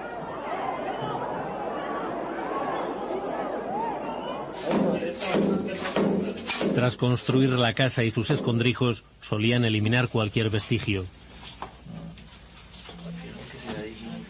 Muchos arquitectos lo hicieron y de pronto no preguntaban mucho para quién era, para no incomodarse, no sentirse mal. O si preguntaba mucho para qué o lo que sea, después lo consideraban hombre de poca confianza y eventualmente o generalmente esa persona, después de entregar su trabajo, aparecía muerta. Vivían en constante paranoia y construían mansiones con una o varias salidas de emergencia. Se habló de un túnel siempre, ¿no? Incluso cuando llegó el ejército, cuando detuvo el ejército estuvo buscando, fue el túnel. Todo el tiempo estuvo, ¿y dónde es la entrada al túnel? ¿Y dónde es la entrada al túnel? No sé qué. La casa concretamente estaba rodeada por unos muros de tapia, ¿no? El mito era que toda esa tierra la habían apelmazado del túnel famoso que habían sacado. También tenían escondites para guardar dinero. En los años 70 y principios de los 80 desconfiaban de los bancos y preferían enterrar los billetes bajo tierra. Lo hizo más que ningún otro Gonzalo Rodríguez Gacha, el mexicano. Por lo menos por lo que supe, es que él no hacía caletas para esconderse de él, sino para esconder los dólares. Y a mí muchas veces los informantes llegaban a decir, yo sé dónde hay una caneca con dólares. Le digo, pero si me da la mitad, no estoy interesado en los dólares, sino en el individuo. Rodríguez Gacha es una leyenda en Colombia. En su pueblo natal, Pacho, tenía varias haciendas. Tras el anuncio de su muerte, todas fueron saqueadas. Buscaban los escondites donde suponían que ocultaba su fortuna. Aseguran que uno de sus zulos, próximo al río, reventó meses después de su fallecimiento. El río creció, socavó el sitio donde estaban guardadas esas canecas con dólares. Y por supuesto fue la danza de los dólares, la pesca milagrosa, como muchos la llaman, en donde la gente inmediatamente peló vestido y como estaba en paños menores o en chingue o como fuera, se metió a recoger. Además, tengo entendido que duró como 8 días. Porque muchos dólares de esos quedaron engarzados en ramas, en troncos que después la creciente depositó en las orillas. Los narcotraficantes llegaron a crear sus propios escondites en edificios del Estado. Esa caleta fue encontrada por las autoridades en uno de los closets de las habitaciones que Pablo Escobar Gaviria tenía dentro de la catedral. Las autoridades presumen que aquí se guardaron armas por mucho tiempo. Pablo Escobar vivió recluido durante un año en esta cárcel, la Catedral, construida por él mismo tras pactar su entrega con el gobierno. La diseñó, por supuesto, plagada de escondites, falsas paredes y túneles para escapar. Como él diseñó la cárcel, unas para hacer torturas, porque él torturaba allá, otras, en caso de un bombardeo, poderse esconder, y otras de poderse evadir. Mire que él se voló de allá prácticamente de caleta en caleta hasta que salió de la zona de la cárcel. Escobar huyó de la cárcel. Le atraparon en diciembre del año 93 después de una persecución larga e intensa. Fue el principio del fin de los grandes capos de la droga. Un producto que un kilo vale en uno de los puertos colombianos $2.000 y en uno de los puertos de la Florida en Estados Unidos vale $25.000, pues habrá toda una serie de ejércitos de reserva listos para suplirlos, para sucederlos, para satisfacer esa monstruosa presión de esa demanda. Y si mañana, por alguna razón, se erradicara de Colombia el cultivo de marihuana, de hoja de coca, de amapola, que funciona el Plan Colombia, pues eso automáticamente se traslada a Bolivia, a Perú, a Brasil, al África. Es el negocio ilegal más grande del mundo. Y sus niveles de rentabilidad son tan grandes precisamente porque es ilegal.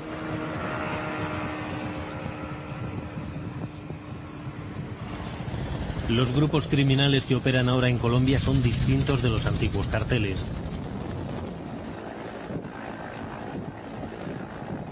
Los narcos hoy son invisibles.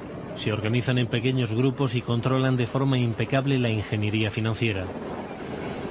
Siguen exportando coca y heroína a través de todas las fronteras. Se traen de muchas formas. Vamos a empezar por los carrotanques. Se le hace doble fondo. Se le hace una donde va la gasolina legal y debajo va una caleta. Ahí se pueden traer de 60, 70, 80 hasta 130, máximo le hemos metido 130 kilos. Distraen a los retenes del ejército con falsa información. Se manda un carro para ahí con 50 kilos y en el otro carro van 200, 300 kilos. ¿Qué pasa? Que ese informante, manda uno el informante que le diga al primer retén: no, hermano, viene un carro tal, de tal color, viene con merca, trae por ahí 50, 100 kilos. Entonces, ¿qué pasa? Que la policía o el ejército están esperando ese carro. Apenas llega el carro, pasa la caleta, porque ellos están pendientes de ese carro, no están pendientes de más, sino del informante del carro. El que se manda con la caleta se va en gancho ciego, pero no se sabe que se va a coger, sino ya cuando lo cogieron ya se da cuenta. Entonces ahí pasa el camión o pasa el carro tanque o pasa las Mitsubishis o las Toyotas con toda la mercancía, que es la pesada. Se pierden 50, pero se ganan los 300, los 400 kilos que se suben. ¿Es primera vez que viajas? ¿A dónde viajas? España. ¿Cuánto dinero viajas? ¿Cómo? ¿Cuánto dinero viajas? $100. Sí, dólares o de otro país. 1100. Voy para donde mi hermana. 1100. Voy para donde mi hermana. ¿De dónde es usted? De Pereira. Ya le voy a dar. ¿Ella qué es? ¿Sobrino suyo? ¿Es niño o niña? ¿Ah, su hijo? ¿Y la mamá dónde está? En Cali. ¿Por qué no viaja con la mamá? ¿Cómo? ¿Por qué no viaja con la mamá el niño? Porque yo voy para donde mi hermana. ¿Y usted en qué trabaja? Yo trabajo la pintura, yo soy pintor. ¿Qué es? ¿Pintor? Sí. ¿Pero pintura de cuál? ¿Pintura de brocha o pintura de...? Sí, o sea, lo que es... ¿Cómo se dice? Moldura.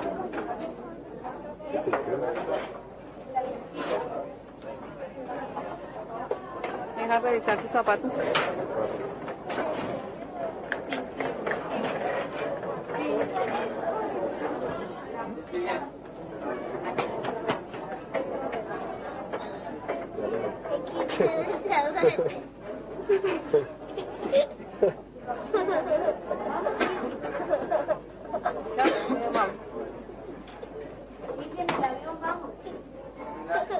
¿Cuánto gana mensual?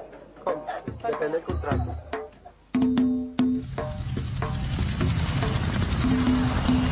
Es fácil en Colombia caer bajo sospecha.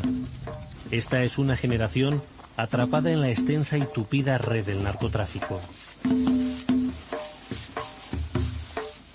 Se inicia con el cultivo de la hoja de coca. Seca y mezclada con otros elementos, termina deshecha en polvo blanco.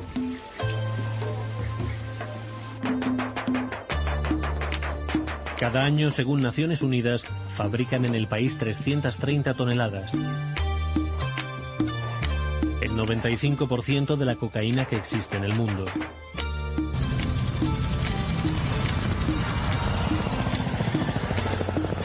El narcotráfico arrasa el país desde hace 3 décadas. El ejército y la policía lo combaten en todos sus frentes, en una lucha que cuesta a los colombianos el 10% de su presupuesto nacional.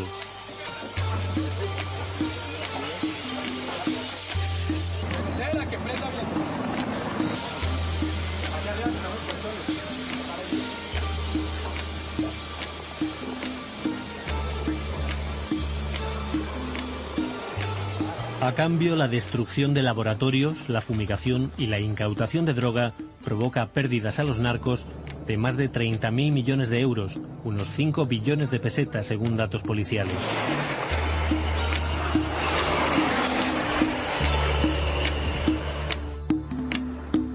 La Policía Nacional ha logrado la erradicación de cultivos ilícitos más o menos en 110.000 hectáreas.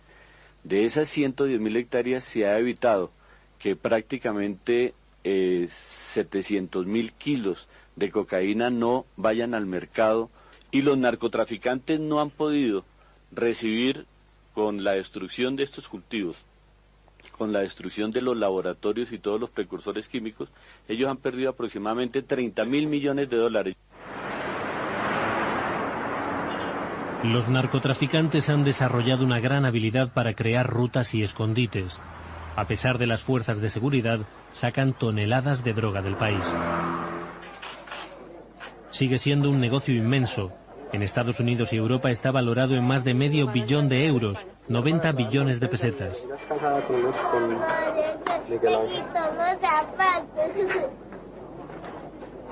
Solo un 1% de esta cantidad se queda en el país. Siga ya, mira, ya lo revisan, el cuerpo, y después se sienta y ahorita le devuelvo su pasaporte. John Ney es sospechoso. Sus respuestas han sido tímidas y se ha mostrado inseguro. Permítame. La funcionaria decide que podría ocultar algo y le retira el pasaporte. El pasaporte me lo tiran. Su vuelo despega a las 5, 3 horas más tarde. Empieza para él una espera inquietante.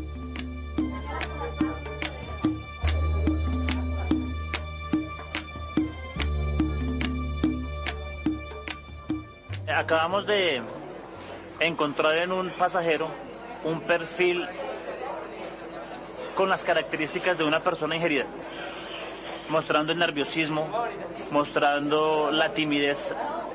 ¿Cuál es el procedimiento? Lo sacamos después del cuestionario que se le hizo y se llevó al centro médico para llevar a cabo la radiografía, la radiografía de abdomen. La policía detiene en el aeropuerto de El Dorado un promedio de 6 correos humanos cada semana. Los exhiben como si fueran trofeos y los graban con la mercancía requisada. Una forma extrema, aunque habitual, de pasar la droga es ingiriendo pequeñas cápsulas que contienen entre 10 y 20 gramos de coca o heroína. Están envueltas en dedos de guantes de goma. Una radiografía de una persona que presentó el perfil de ingerida, en donde podemos notar en su aparato digestivo las pequeñas cápsulas. Por lo menos aquí este joven llevaba aproximadamente unas 85 cápsulas dentro de su aparato digestivo. 85 cápsulas pesan 1 kilo. Cárdenas recuerda bien a la última persona que murió en el intento. una señora de aproximadamente unos 33 años que no aguantó la presión de ver tantos policías en el aeropuerto. Pero al llegar al filtro, pues se encontró con una barrera de casi 40 policías que hay ahí, inspeccionando a la gente. No aguantó la presión psicológica y se nos desmayó de inmediato. Presentaba unos síntomas de vómito, escalofríos. La llevamos al hospital, nos dijeron que estaba ingerida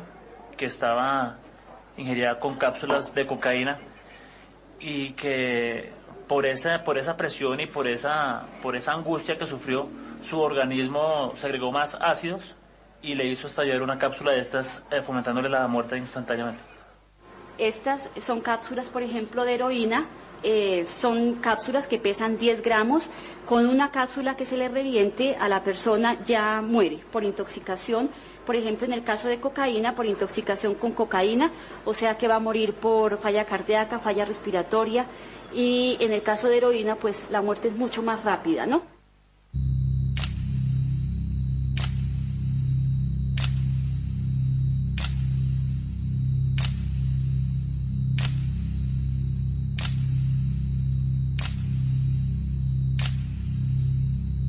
Cada narcotraficante tenía su afición, cada cual tenía su afición, el uno a los carros, el otro a las joyas, el otro a los cuadros, el otro a las mujeres, el otro al buen comer, otro a las armas. Cada narcotraficante de alguna manera desarrollaba todos esos apetitos que tenían represados y siempre se les iba la mano. En todo se les iba la mano. Usted encontraba un gran apartamento, 500, 600 metros de construcción, en unos colores todos feos, unos cuadros que no cuadraban con la alfombra, las mesas, todo prácticamente abundante pero sin gusto. En los años 70 un tipo distinto de delincuente, duro y sanguinario, apartó a los contrabandistas tradicionales de marihuana. Se inició entonces la producción y el tráfico masivo de una sustancia más rentable, cocaína. Por muchas circunstancias, quizá muy largo resumen aquí de tipo geográfico, cultural, topográfico, Colombia se convirtió en el país ideal para el cultivo y distribución de marihuana, luego de cocaína y últimamente de amapola, o sea, de heroína. La propia inventiva, la capacidad empresarial de los colombianos, la tradición del contrabando que viene del siglo pasado en La Guajira, una cantidad de elementos nos llevaron a eso, es decir, a suplir esa demanda, ¿no? Y ahí sí entramos en la economía elemental del ABC de oferta y demanda, que es algo inatajable. Convirtió a Colombia en el país de la droga. Y por ser ilegal generó estos fenómenos de violencia, de mafias superpoderosas, que llegaron a una arrogancia tal que pretendieron avasallar al Estado, que fue el fenómeno, digamos, del cártel de Medellín, de Pablo Escobar, de Rodríguez Gacha, el mexicano. Los jefes de los grandes carteles de la droga surgieron de la calle. Con su nuevo negocio amasaron fortunas incalculables. Se dejaban ver y adular, ejercían el terror y al mismo tiempo eran generosos, buscaban el reconocimiento público. Pablo para los paisas no fue un delincuente, en ningún momento. Pablo para nosotros fue un símbolo que rompió con muchas cosas. Es también una institución, era todo un montón de gente que estaba en torno a él. Pablo Escobar destacó entre ellos por su imaginación para diseñar rutas increíbles. La presión policial les forzaba a extremar el ingenio. Tal vez su mayor extravagancia fue la construcción de un zoológico que le suministraba excrementos para envolver la droga. Pablo Escobar en Medellín crea un zoológico. ¿Por qué y a dónde compra los animales? Se los compra a Estados Unidos. Casi que tiene uno que no tener, primero, ningún afecto por sí mismo, ni por Dios, ni por su país. Tragarse 800 gramos de coca o heroína para ir a pagar unas penas de 6, 7 años a Estados Unidos o de 10 o 12 a Europa por $2.000, yo creo que eso es una falta de autoestima, inclusive de respeto. En Estados Unidos, si no estoy mal, hay más de 17.000 colombianos presos. en España puede haber 2.000. 99% por narcotráfico. La gente lleva droga en la camisa, en los tacones, en el estómago, que es el riesgo más grande. Es perfectamente ingenuo pretender que en un país pobre, lleno de desempleo, sin posibilidades de ascenso para muchos sectores de la sociedad, que se presente una oportunidad de estas, que para el campesino cultivador o para pobre el joven desempleado que acaba de mula, o inclusive para cualquier colombiano que quiera ascender o progresar materialmente, no aprovechara o no entrara en este negocio. El 80% de la droga elaborada en Colombia llega a su destino, fuera del país.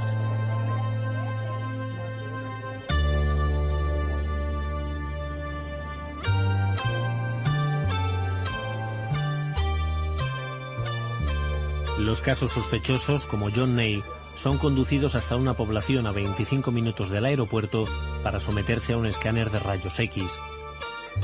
Los pasajeros pagan ellos mismos la radiografía. Desde que yo venía dispuesto, yo creí que era un requisito lo de la radiografía, yo venía con eso ya.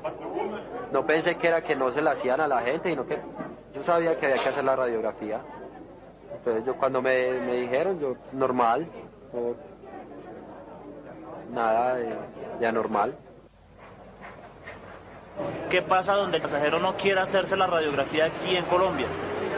Simplemente nosotros como autoridad no nos ponemos a pelear con la persona, le decimos a la persona que ha presentado características de un perfil de correo humano y que cuando llegue a su lugar de destino van a estar prealertadas las unidades de control y que lo que no se le hizo aquí en Colombia se le va a hacer en el extranjero. Entonces pues ya la persona depende si nos colabora a nosotros o le colabora a los extranjeros.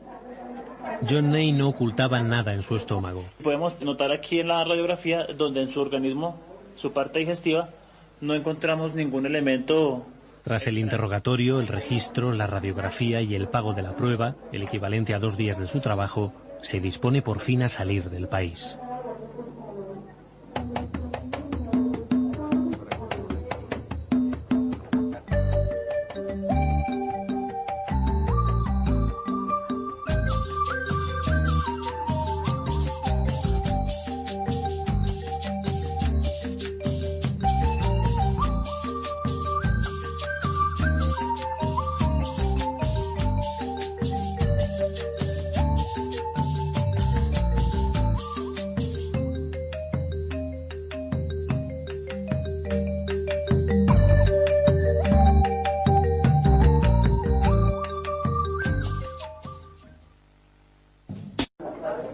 ¿Primera vez que viajas? ¿A dónde viajas? A España. ¿Cuánto dinero viajas? ¿Cómo? ¿Cuánto dinero viajas? $1,000. Sí, dólares o de otro país. 1.100. Voy para donde mi hermana. 1.100. Voy para donde mi hermana. ¿De dónde es usted? De Pereira. Ya le voy a dar. ¿Ella qué es? ¿Sobrino suyo? ¿Es niño o niña? ¿Ah, su hijo? ¿Y la mamá dónde está? En Cali. ¿Por qué no viaja con la mamá? ¿Cómo? ¿Por qué no viaja con la mamá el niño? Porque yo voy para donde mi hermana. ¿Y usted en qué trabaja? Yo trabajo la pintura, yo soy pintor. ¿Qué es? ¿Pintor? Sí. ¿Pero pintura de cuál? ¿Pintura de brocha o pintura de...? Sí, o sea, lo que es... ¿Cómo se dice? Moldura.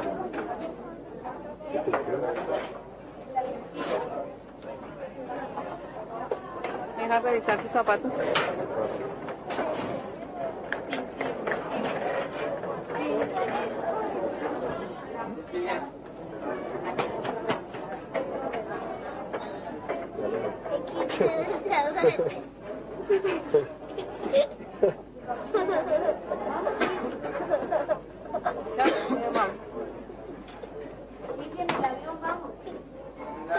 ¿Y usted cuánto gana mensual? Depende del contrato.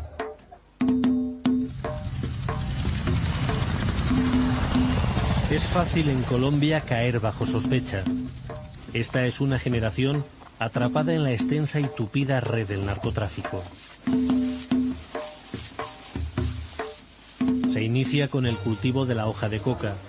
Seca y mezclada con otros elementos, termina deshecha en polvo blanco.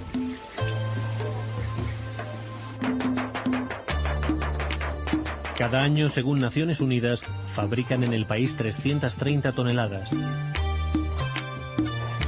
El 95% de la cocaína que existe en el mundo.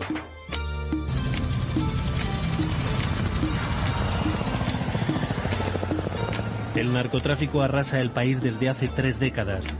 El ejército y la policía lo combaten en todos sus frentes, en una lucha que cuesta a los colombianos el 10% de su presupuesto nacional.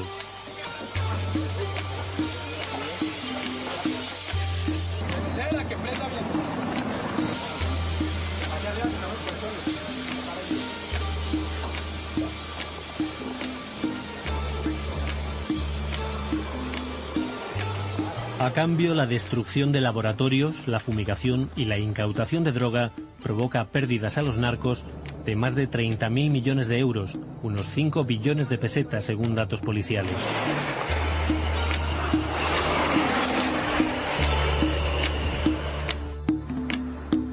La Policía Nacional ha logrado la erradicación de cultivos ilícitos más o menos en 110.000 hectáreas. De esas 110.000 hectáreas se ha evitado que prácticamente 700.000 kilos de cocaína no vayan al mercado y los narcotraficantes no han podido recibir, con la destrucción de estos cultivos, con la destrucción de los laboratorios y todos los precursores químicos, ellos han perdido aproximadamente 30.000 millones de dólares. Los narcotraficantes han desarrollado una gran habilidad para crear rutas y escondites. A pesar de las fuerzas de seguridad, sacan toneladas de droga del país. Sigue siendo un negocio inmenso. En Estados Unidos y Europa está valorado en más de $500 millón de euros, 90 billones de pesetas.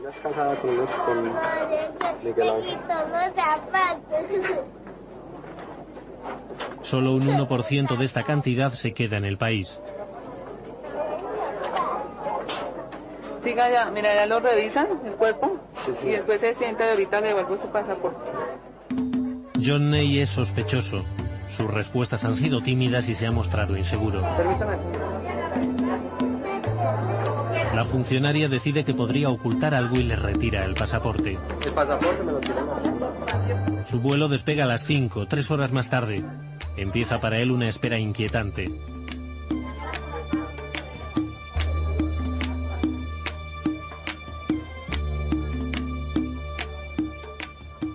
Acabamos de encontrar en un pasajero un perfil con las características de una persona ingerida, mostrando el nerviosismo, mostrando la timidez.